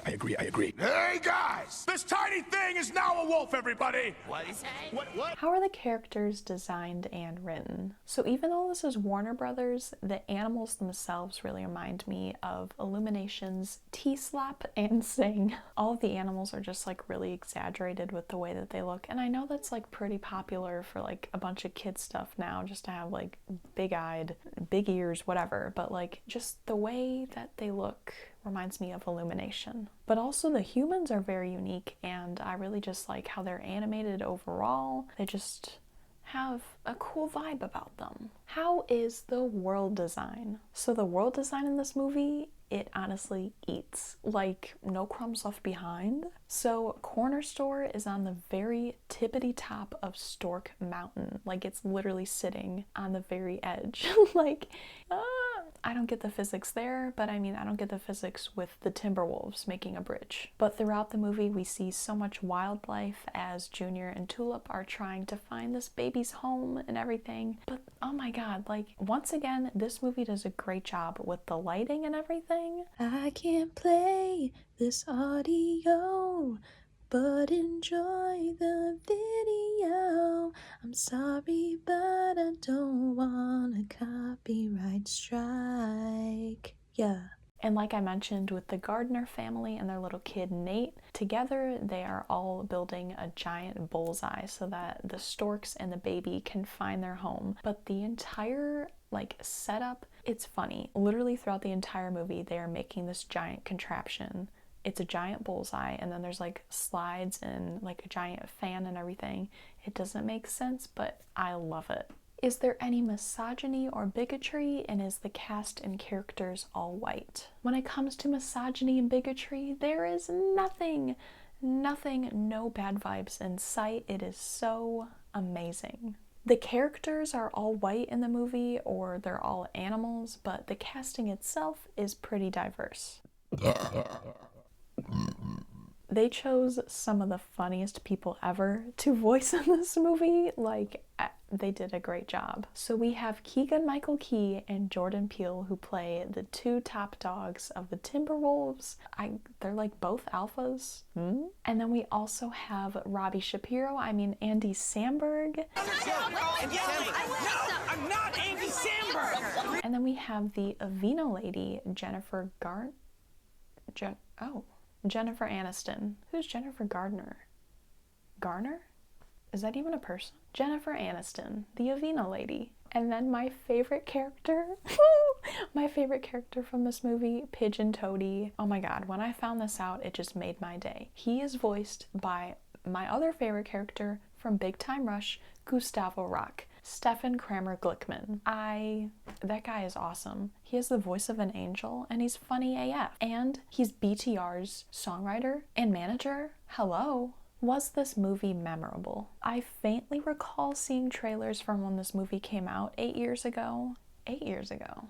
2016, 9 years ago. But more importantly, I just recall seeing the immense amount of homophobia that came from this movie, primarily from all of the homophobic parents who saw it and they're like, oh, there's a same-sex couple in this movie. Like, there's a scene at the end of the movie where all of these couples are now receiving the babies from the Storks, and there's a queer couple who gets a baby. That's literally it. Bigoted people hate to see happy people being happy. It just really ruffles their feathers. I can't play this audio, but enjoy the video. I'm sorry, but... When I'm done watching the movie, how do I feel? This is such a feel-good, happy, and very emotional movie, and it was so much better than I had ever anticipated. Like, it rocks. The comedy is golden, the story is very unique, there is great character development, and overall it is just such a refreshing movie to watch, and I really love it. Does the film speak on any relevant issues, morals, or topics? This movie really rocks when it comes to doing that because there are so many teachable moments for both kids and adults in this movie, and they do a great job at showing it. Like, you can have different families. You can have the one that you originated from and grew up with, and you can also have your chosen family, your loved ones, and your friends. Now that one is for all ages, but they do have a really big one for adults. They hit you with the obvious, hey, stop what you're doing and pay attention to your child. Okay, all right, fine. You blink and I'll be in college. What was that? Walking, working. No, I didn't say anything. You should just... Okay. Remember when I was a baby? It felt like 1 minute ago? What? What? That... What? Fine. Dad, you'll be my idol for like 2 more years. Okay, I heard that one. There is such great character development for the Gardner family in this movie, primarily the parents who have been neglecting their child, but throughout the movie they all come together, they start working together and learning more about each other, and they're just spending time, quality time with one another and building a bond, and it's just really great.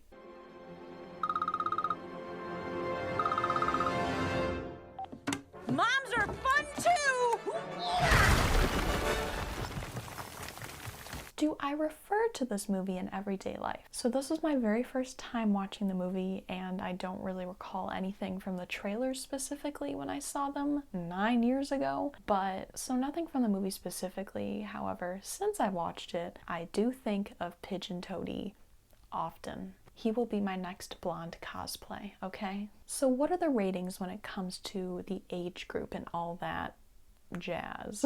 This movie is rated PG, which stands for positively glorious, but also pleasantly goofy, because this movie is funny AF. Who is the villain of this story? Of course, it is the big boss, CEO Bird. His name is Hunter, and he portrays himself as this prestigious, level-headed manager who only wants the best for his company and that he wants his employees to succeed. Wrong.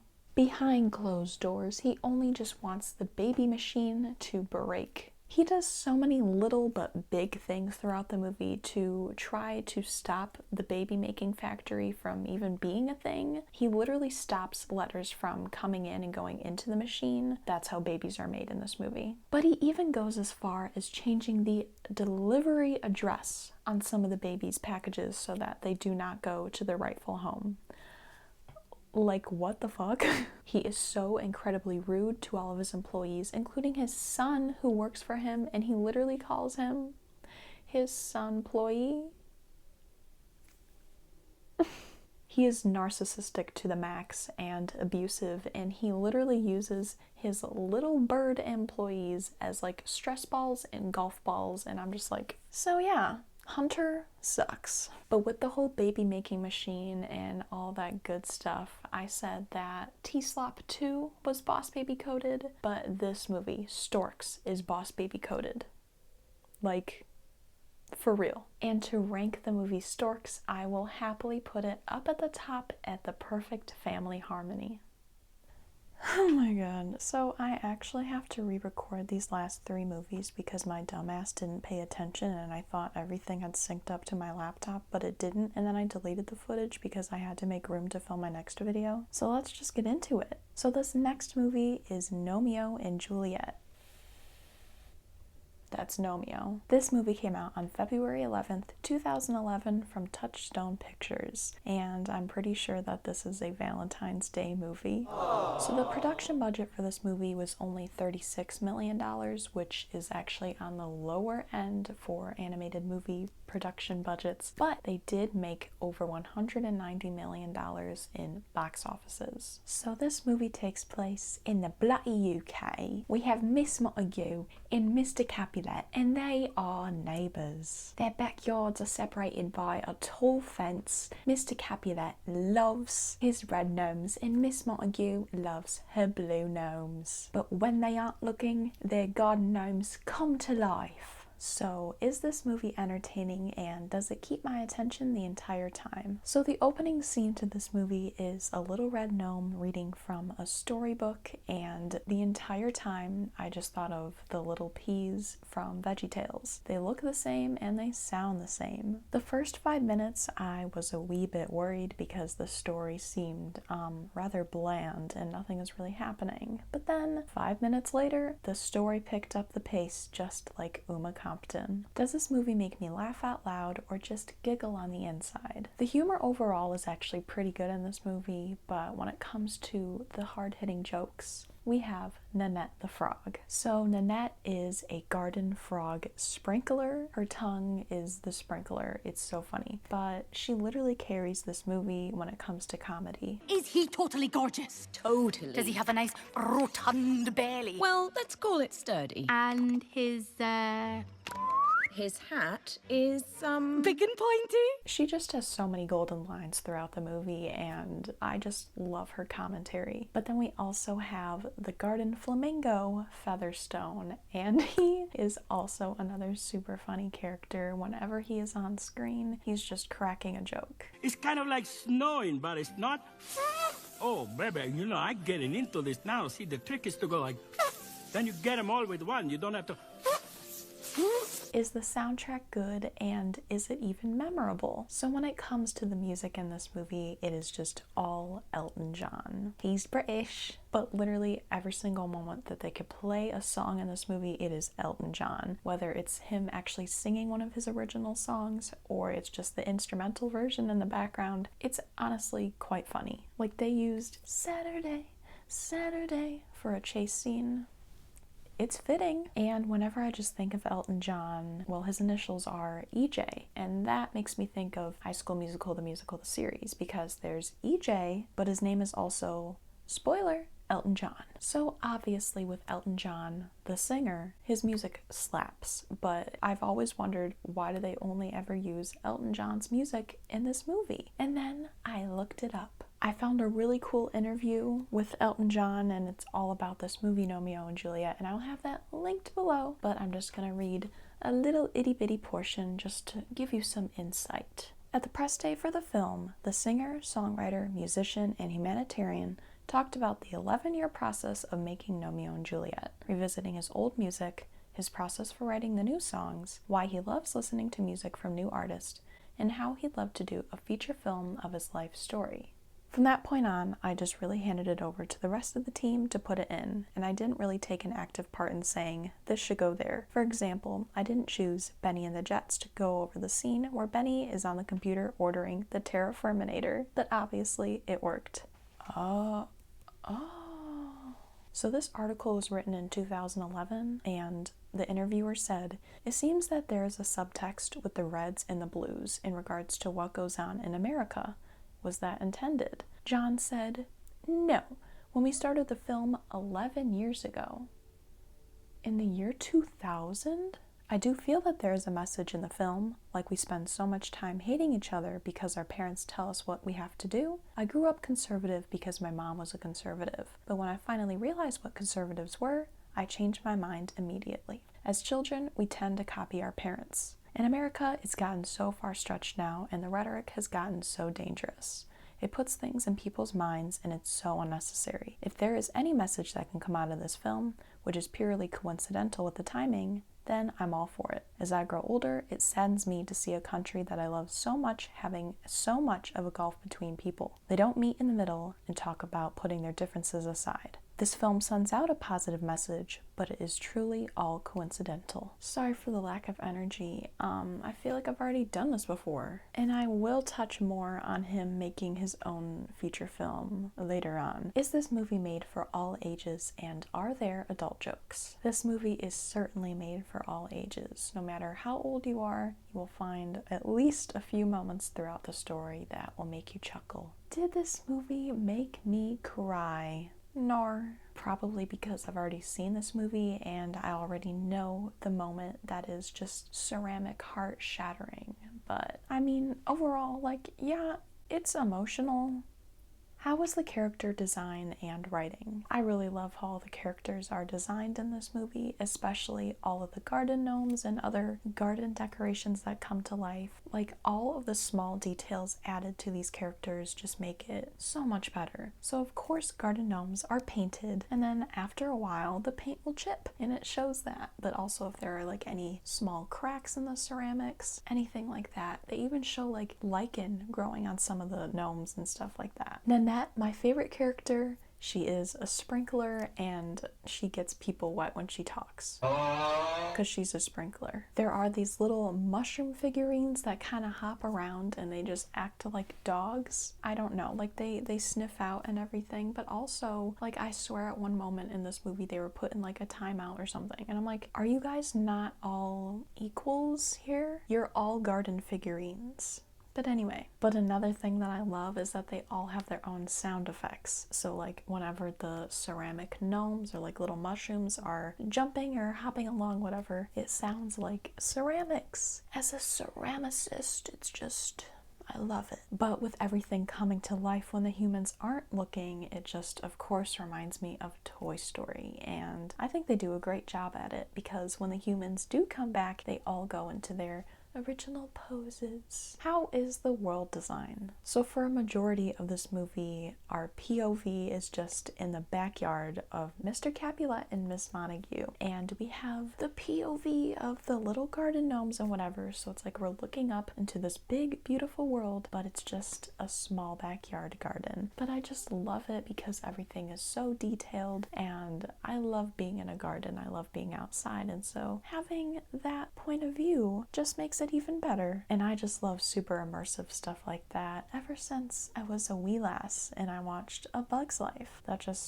I was like, whoa. Is there any misogyny or bigotry, and is the cast and characters all white? So with the original story of Romeo and Juliet, the families just don't like each other because they want political supremacy. But in this movie, the gnome families don't like each other because they're from different families and they wear different colors. But then that got me wondering, why do Mr. Capulet and Miss Montague hate each other? As a child, I always had like this kind of idea going that they don't like each other because they were once married and maybe they got a divorce. But then it doesn't really make sense that one of them would just move next door to the other. I mean, maybe. That just doesn't make sense to me though. But then I looked it up. Before I get into this, just a little more backstory. So Gnomeo's daddy died of natural causes. I don't know how a gnome can naturally die, but then it said that Juliet's mom died of something traumatic, probably being dropped. I don't know. But anywho, Haunted Planter 26 then said, my theory is the dead parents were not gnomes, but humans. Not only did these people create the gnomes in their gardens, but they were also the former spouses of each other. Basically, Gnomeo's father was once alive and married to Miss Montague, just as Juliet's mother was once alive and kicking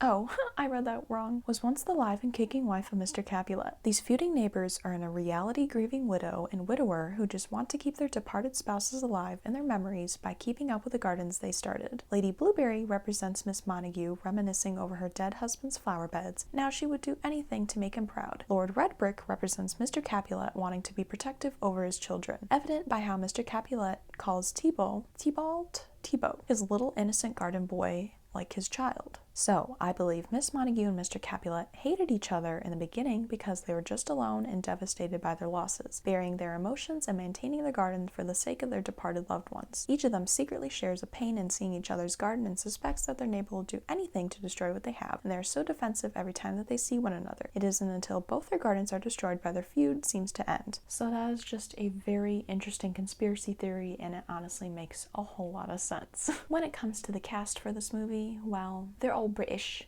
but not very diverse at all. So we have Professor X, James McAvoy, playing Gnomeo, and I'm sorry, but I didn't know that she was actually British. Emily Blunt playing Juliet. Sorry, Emily Blunt, I thought you were an American doing a British accent in this movie. And then we have everyone's favorite Alfred, Michael Caine. My fave bald baddie, Jason Statham. And then Professor X in his golden days, we have Patrick Stewart, and he is the narrator for this movie, but not the second one. And then of course we have the Dolly Parton voicing a Dolly-themed gnome. And then one of my absolute favorite parts of this movie, it might just be my favorite, it's so funny, the Terraforminator. The commercial is voiced by Hulk Hogan. We don't like him because he's racist, but the commercial is so funny, so I'm just gonna show you. It's the most ruthless 500 horsepower, grass-dominating piece of hardware the world has ever seen. Terraformator! It's unnecessarily powerful! Now with 75% more power! It clears! It digs! It mows! Your lawn will be afraid to grow! Terraformator! It's a weapon of grass destruction! Terraformator will not hit grass from growing, not recommended for residential use, brother. Was this movie memorable? I mean, yeah, kinda. Nothing about the story itself, although I do remember way back in 2011 seeing a bunch of commercials and trailers for this movie, and there were certain scenes that I just remember seeing. I mean, that's basically it. When I'm done watching, how do I feel? I was glad to be done with this movie. It took me 2 days to get through it. I don't know, it wasn't like super captivating. Like, it was fine, like nothing like bad really. I don't know, I could not get into it, and I found myself going on my phone. I typically try not to do when watching movies, although I did have to go on here to take notes, but then I would pause the movie, but then I would also just go on my phone while the movie's playing because I was just like, does the film speak on any relevant issues, morals, or topics? So if we go back to Elton John's interview, there is a small part where he talks about the reds and the blues and how that's kind of correlating with real life here. But Google says forgiveness and positive tolerance. Like, I guess so, but I think personally, it's more just about putting yourself in somebody else's shoes. The Capulets and the Montagues hate each other simply because they wear different colors, and their owners, the people that they live in their gardens, don't like each other either, but they are the exact same. They're just different colors. That's it. Do I refer to the movie in everyday life? To be honest with you, before adding this to my list for this episode, I kind of forgot about the movie. There aren't any scenes that are engraved into my head. None of the jokes really stuck with me, and this movie did not have an impact on me. So, no. What are the ratings and overall age group for this movie? This movie is rated G, which stands for Garden Gnome. Who is the villain of this story? So the gnomes throughout this movie are just at war with one another, but it really all starts from Miss Montague and Mr. Capulet. So those two families live right next door to each other, and they butt heads like there is no tomorrow. But when it comes to the villain of the story, Wiki Villains said T-Bolt. Tebow, the garden gnome wearing a thong.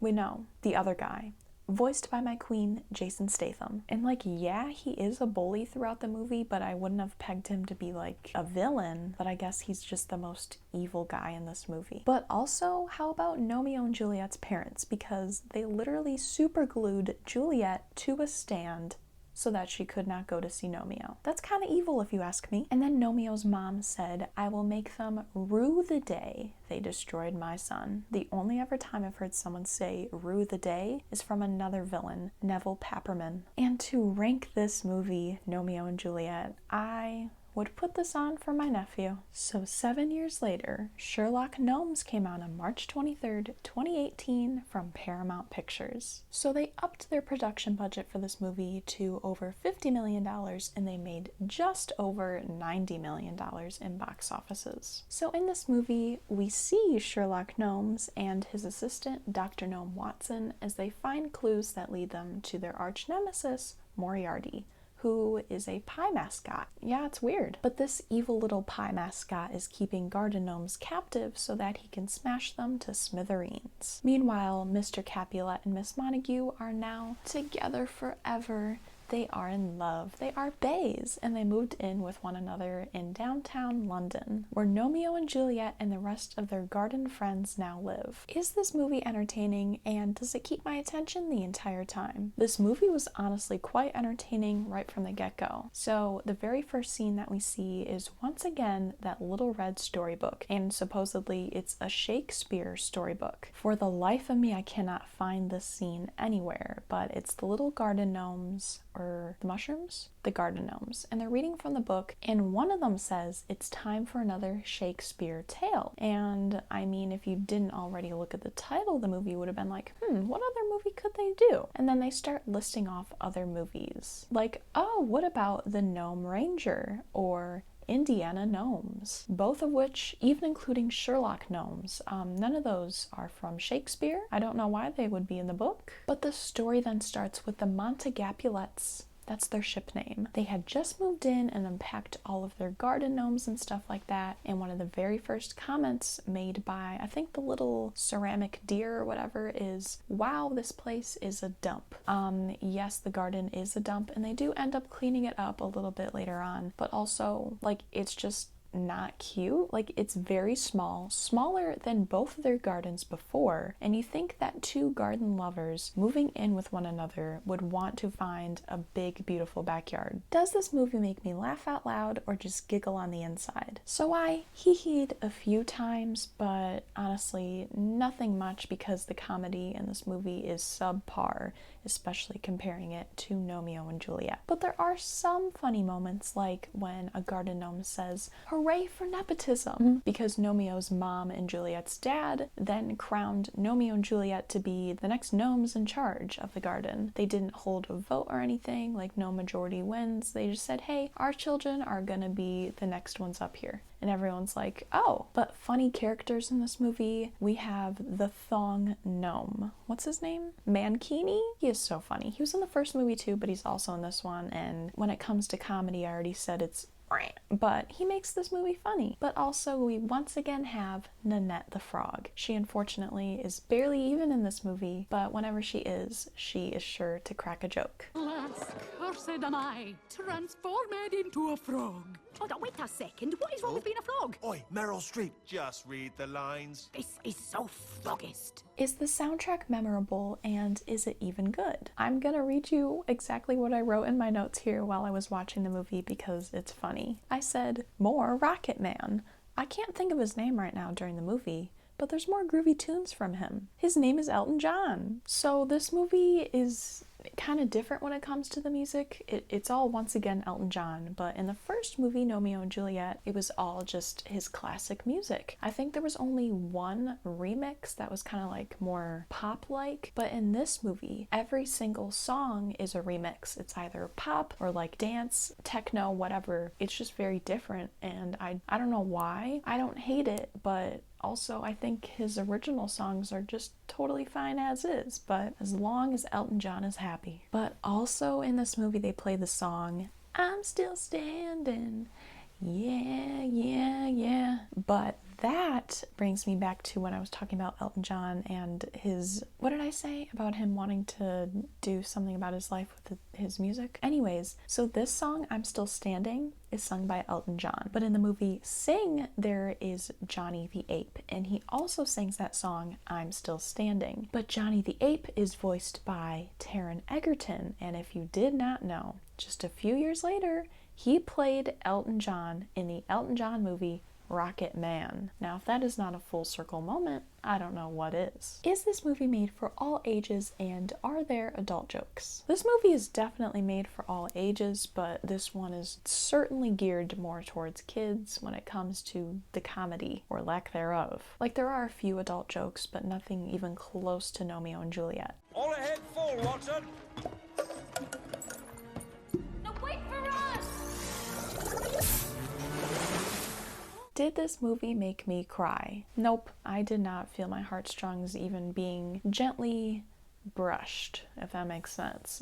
This movie is not emotional. You don't get attached to any of the characters. And speaking of that, oh my, Gnomeo and Juliet. So like in the first movie, they're in love because it's Gnomeo and Juliet. But in this movie, it's like their chemistry flew out the window. I don't know why. I don't know who made that decision, but they are just like, they're two gnomes that know each other. That's it. How are the characters designed and written? I'm very glad that they kept this, because sometimes with sequels and trilogies, whatever like that, especially with animated movies, they kind of just give up as they go. But this movie, they kept all of the very cool detailing when it comes to the garden gnomes and stuff. So they all have really cool textures and like paint. They still have their really cool sound effects effects too, which I really appreciate. But there is a new character named Irene, and she is Sherlock's ex, and she slays big time.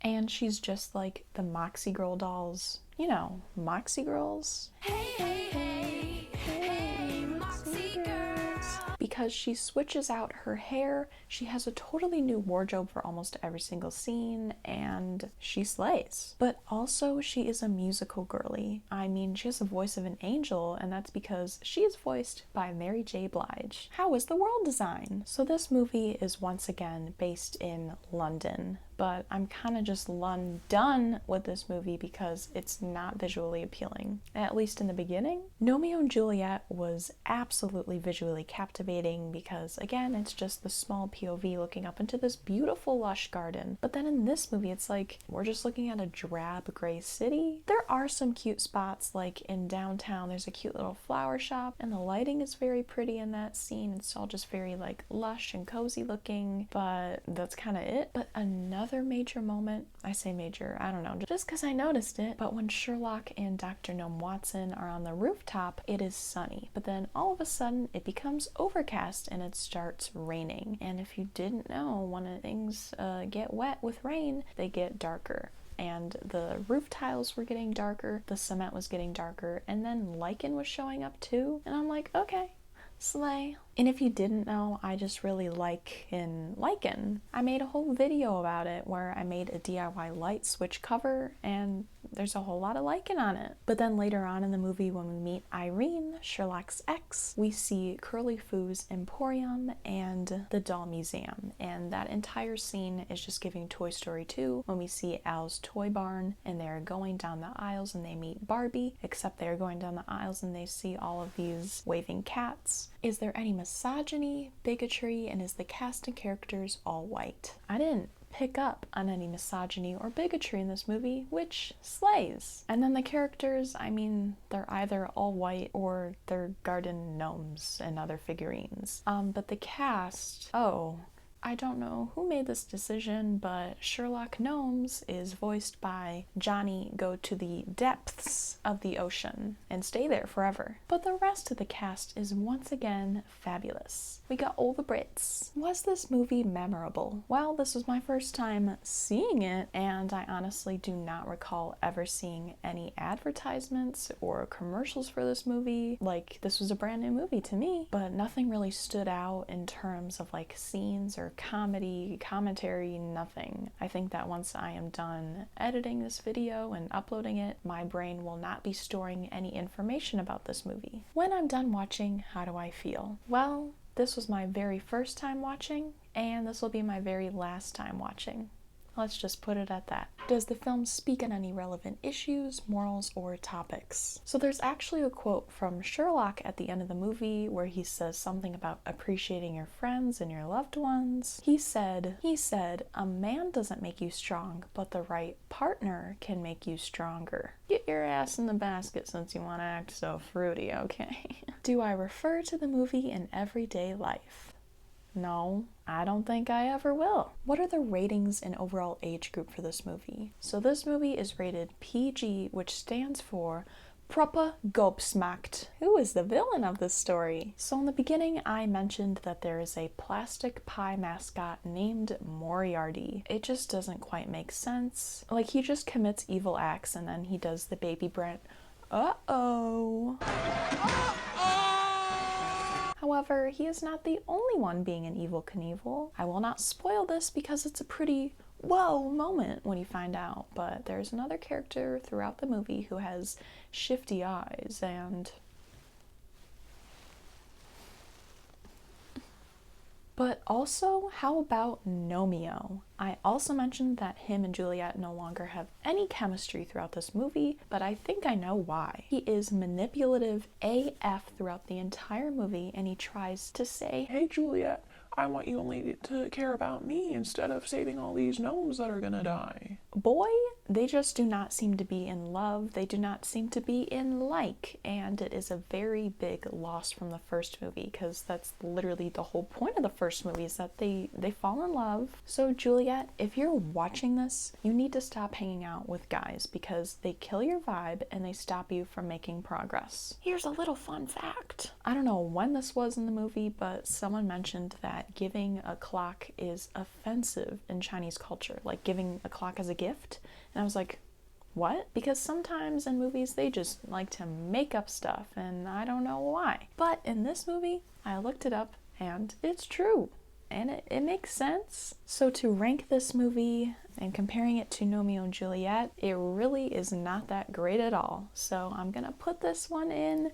I just can't get that hour and a half back. So this next movie will certainly make up for Sherlock Gnomes, and that is A Bug's Life, which came out on November 14th, 1998 from Disney Pixar. So the production budget for this movie was a whopping $120 million, and they made just over $360 million in box offices. So this movie is about Flick the Ant. He is an inventor and sort of a misfit compared to the rest of the ants on Ant Island, where they all live. Each fall, a grasshopper gang swarms in to take all of the food that they have harvested, and this year something goes wrong and Flick messes up and he dumps all of their food into the river.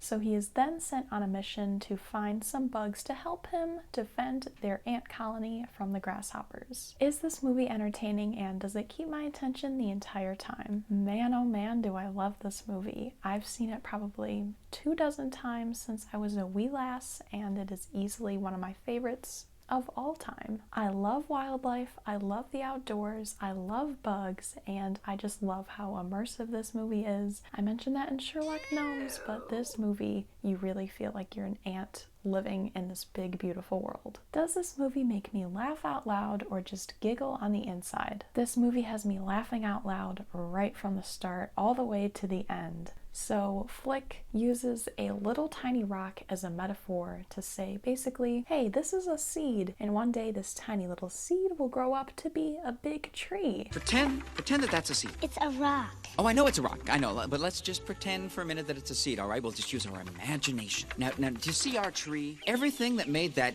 giant tree is already contained inside this tiny little seed. All it needs is some time, a little bit of sunshine and rain, and voila! You might not feel like you can do much now, but that's just because, well, you're not a tree. You just have to give yourself some time. You're still a seed. But it's a rock. I know it's a rock! And then these other bugs hear him and then they say, maybe it's an ant thing. And then at the end of the movie, those same bugs use that rock to do the same metaphor, and the ants overhear him and they're like, maybe that's a different bug kind of thing. There are so many comedic moments throughout this movie from all of the characters, and I just love it so much. So the grasshopper gang, they aren't the nicest, obviously. So Flick found those other bugs, and they're actually circus bugs. They think that they are being hired so that they can perform an act for the entire ant colony, but Flick actually found them so that they could be warrior bugs. And when they get to the ant colony, they then say, when the grasshoppers get here, we are gonna knock them dead. The ants think that they are going to do that literally. So Hopper, the main grasshopper, clever name, he is mean. So when Hopper's mother was on her deathbed, she said to him, don't kill my other son. And then later on in the movie, the other son is being very annoying and Hopper's about to hit him. And then he says, don't hit me, think of what mom said. And then he punches down another grasshopper and he does not move. Is he dead? If I hadn't promised Mother on her deathbed that I wouldn't kill you. Believe me, no one appreciates that more than I do. Shut up! Dad, remember Mom! Is the soundtrack good, and is it even memorable? The soundtrack slaps in this movie. Now, it's mainly all just instrumental, I'm pretty sure, but there's one song in particular, it's like the theme song for this movie, and it's just so happy and uplifting, and it's like classic Pixar music, like Toy Story, just very instrumental, jazzy goodness. However, the music in this movie is so incredibly loud compared to the scenes where there is no music. I don't know why. Is this movie made for all ages, and are there adult jokes? There are jokes for all ages. Like, oh my god, no matter how old you are, no matter how young you are, you will find easily a few moments throughout the movie that are just so funny you're gonna be laughing out loud. Laugh out loud. I'm finished! Finally, I'm a beautiful butterfly! My wings! Oh, they're beautiful! I'm like, the wagon's taking off! You better start flying! But I am! From way up here, you all look like little ants! Did this movie make me cry? No. But honestly, that's kind of good. It's very refreshing to just have an uplifting, happy movie that has a really good plot, good characters. I mean, you don't have to be sobbing with every movie. But there are certainly moments where your heartstrings will be tugged at, but I think just because I've seen this movie so many times, I already know what's coming, and I'm just not really affected by that anymore. How are the characters designed and written? One thing that really stuck out to me in this movie is the characters' body language. All of the insects, no matter who they are, they just do the funniest things. Like, they will roll their eyes, they'll whisper something to another insect near them. It's so funny. But I also love all the sound effects that these bugs make. Like, most of the flying insects, whenever they fly, they make like a helicopter sound, and then the grasshoppers, they literally just sound like a motorcycle gang. If we give up any more, we'll starve. Hopper won't accept this!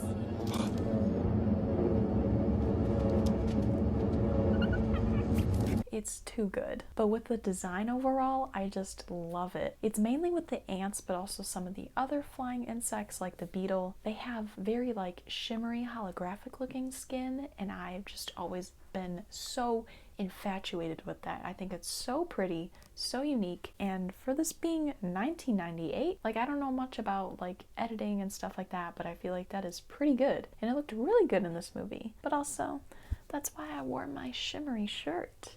How is the world design? So this movie primarily takes place on Ant Island, where all the ants live, but then we also see the little bug circus, and then we also see a desert landscape. We are all over in this movie. Another thing I just adore about this movie is how they use like little leaves and flowers for like everyday items. So they use their glowing mushrooms for their light sources, of course. They use a little plush daisy as like a bed and everything. They have like leaf curtains. It's just perfect. But all the grasshoppers live out in the desert, and I just love their whole setup. So outside they have like a little pond lake situation where they are like skiing, but it's actually just an oil slick. And then their structure, it's basically just like a cantina type of vibe, but it's just an old straw hat. And then they have like this food dispenser thing.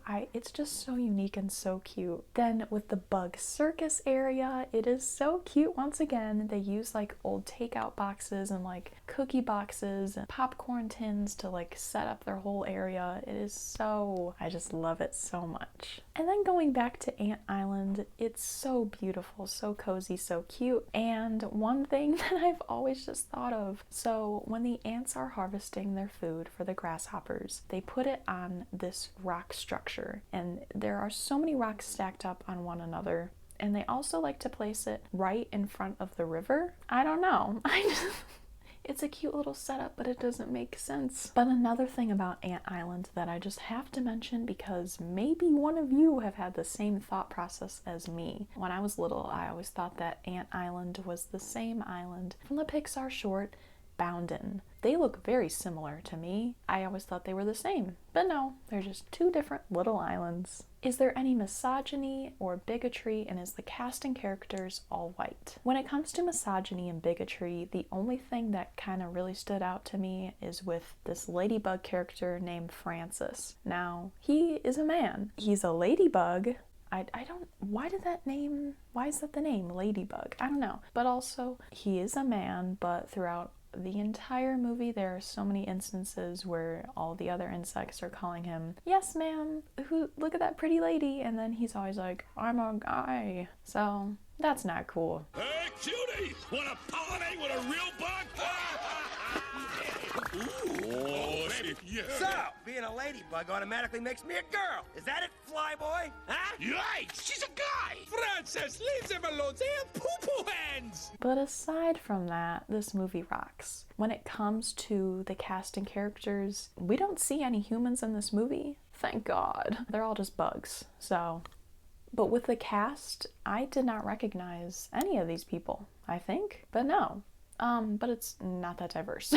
Is this movie memorable? It sure is. Don't take my word for this, but like, I feel like that I could just write this story down on paper, like every single thing that happens. Maybe not the commentary, but like the plot, I know the plot. When I'm done watching, how do I feel? This movie just always makes me so happy. It makes me feel so refreshed, and it's just a very lighthearted, wonderful movie with great comedy, great character growth, and it's so visually captivating. I love it. Does the film speak on any relevant issues, morals, or topics? There is a very relevant issue in this movie. So the grasshoppers colonized the ant colony with forceful violence. They regularly threaten to off the ants, if you catch my drift. They steal all of their harvest without any payment or form of reimbursement. So that is just terrible. But there is more of a main lesson moral of the story, and that is you already have the power within you to do anything that you set your mind to. Just think of the little seed metaphor. This little seed is so tiny, you wouldn't think much of it, but then one day it can grow into this giant big tree that is our home and that keeps us safe and grounded, and it's like, you too can one day be a big tree. But I just love that whole message because when Flick first introduced that metaphor to Dot, she is the little princess of the ant colony. I kind of tried to dress like her too, but that really just gave her the strength and motivation that she needed to then protect her family and protect her home. But then she even retaught that lesson to Flick later on in the movie to give him the strength and motivation. So it's just great. Do I refer to the movie in everyday life? Unfortunately, not anything from the movie itself. However, I am constantly reminiscing and thinking back on when I went to Disney World as a very small child. I was that little, believe it or not. And we went to the Honey, I Shrunk the Kids little world. It was actually a big world. But when I was young, I did not have any knowledge of the movie Honey, I Shrunk the Kids. I just thought that this was a Bug's Life world, and that would make sense. It was such an incredibly beautiful, immersive, groundbreaking area. You really felt like you were a little tiny creepy crawly. The blades of grass were huge. They had a giant battery, giant takeout box, and I was just like, what is this? I love it. But now that entire place is gone because they had to build the Toy Story World land thing and then Star Wars Galaxy's Edge. So what are the ratings and overall age group for this movie? This movie is rated G, which stands for grounded, because the ants are on the ground. Who is the villain of this story? It is Hopper, the grasshopper. He is evil, mean, and nasty, and a straight-up bully to every single insect in this movie. Like, that's a talent right there. And he is the leader of the colonizing group of grasshoppers, and he bullies them too. He's not nice. And in the beginning of the movie, when he first noticed that his harvest is gone, he then says to the queen ant, if you don't keep up your end of the bargain, then I'm not sure I can protect you from all the dangerous bugs out there that will take advantage of you, when he is quite literally taking advantage of all of these insects and bugs and ants. And I'm just like, so Hopper sucks, but he gets his comeuppance. You're just gonna have to watch it. So to rank this movie, A Bug's Life, I will easily put it at the very top in the perfect family harmony. In the previous 3 episodes, I mentioned wanting to do movies like The Green Ogre in a Swamp, A Certain Bald Blue Supervillain, and Tiny Magic Singing Trolls. But I unfortunately cannot do any more movies from Dream Wonks and Universal. Those studios will take all revenue made from any content featuring their work, even if it's a simple photo or video where I'm disclosing the credit to that studio, even if I'm simply just hyping up the movie and telling more people that they should watch the movie. Even in my tier list that I made, at the very top is The Perfect Family Harmony, and that is one of my favorite references to one of those movies, but I guess I'll never know about that. But no need to fret. I have many more movies up my sleeve that I cannot wait to share. And they're from studios that don't suck, so be sure to like and subscribe and stay tuned for those. But also, I am always open to animated movie recommendations. Of course, not from those studios, but anything else I am welcome. I welcome those ideas. Please be sure to visit the very important links below in the description and in the comments, as well as in my bio. Use your privilege, use your voice, and use your platform. And remember to be kind to yourself, be kind to others, and be kind to the earth. I will have the previous 3 episodes linked down below with over 24 movies for you to check out. So it's just a whole lot of good times and good movies. So be sure to leave a like and subscribe, and I will see you on my next live stream or video. Have a super slay day. So that's what a blue macaw's supposed to look like?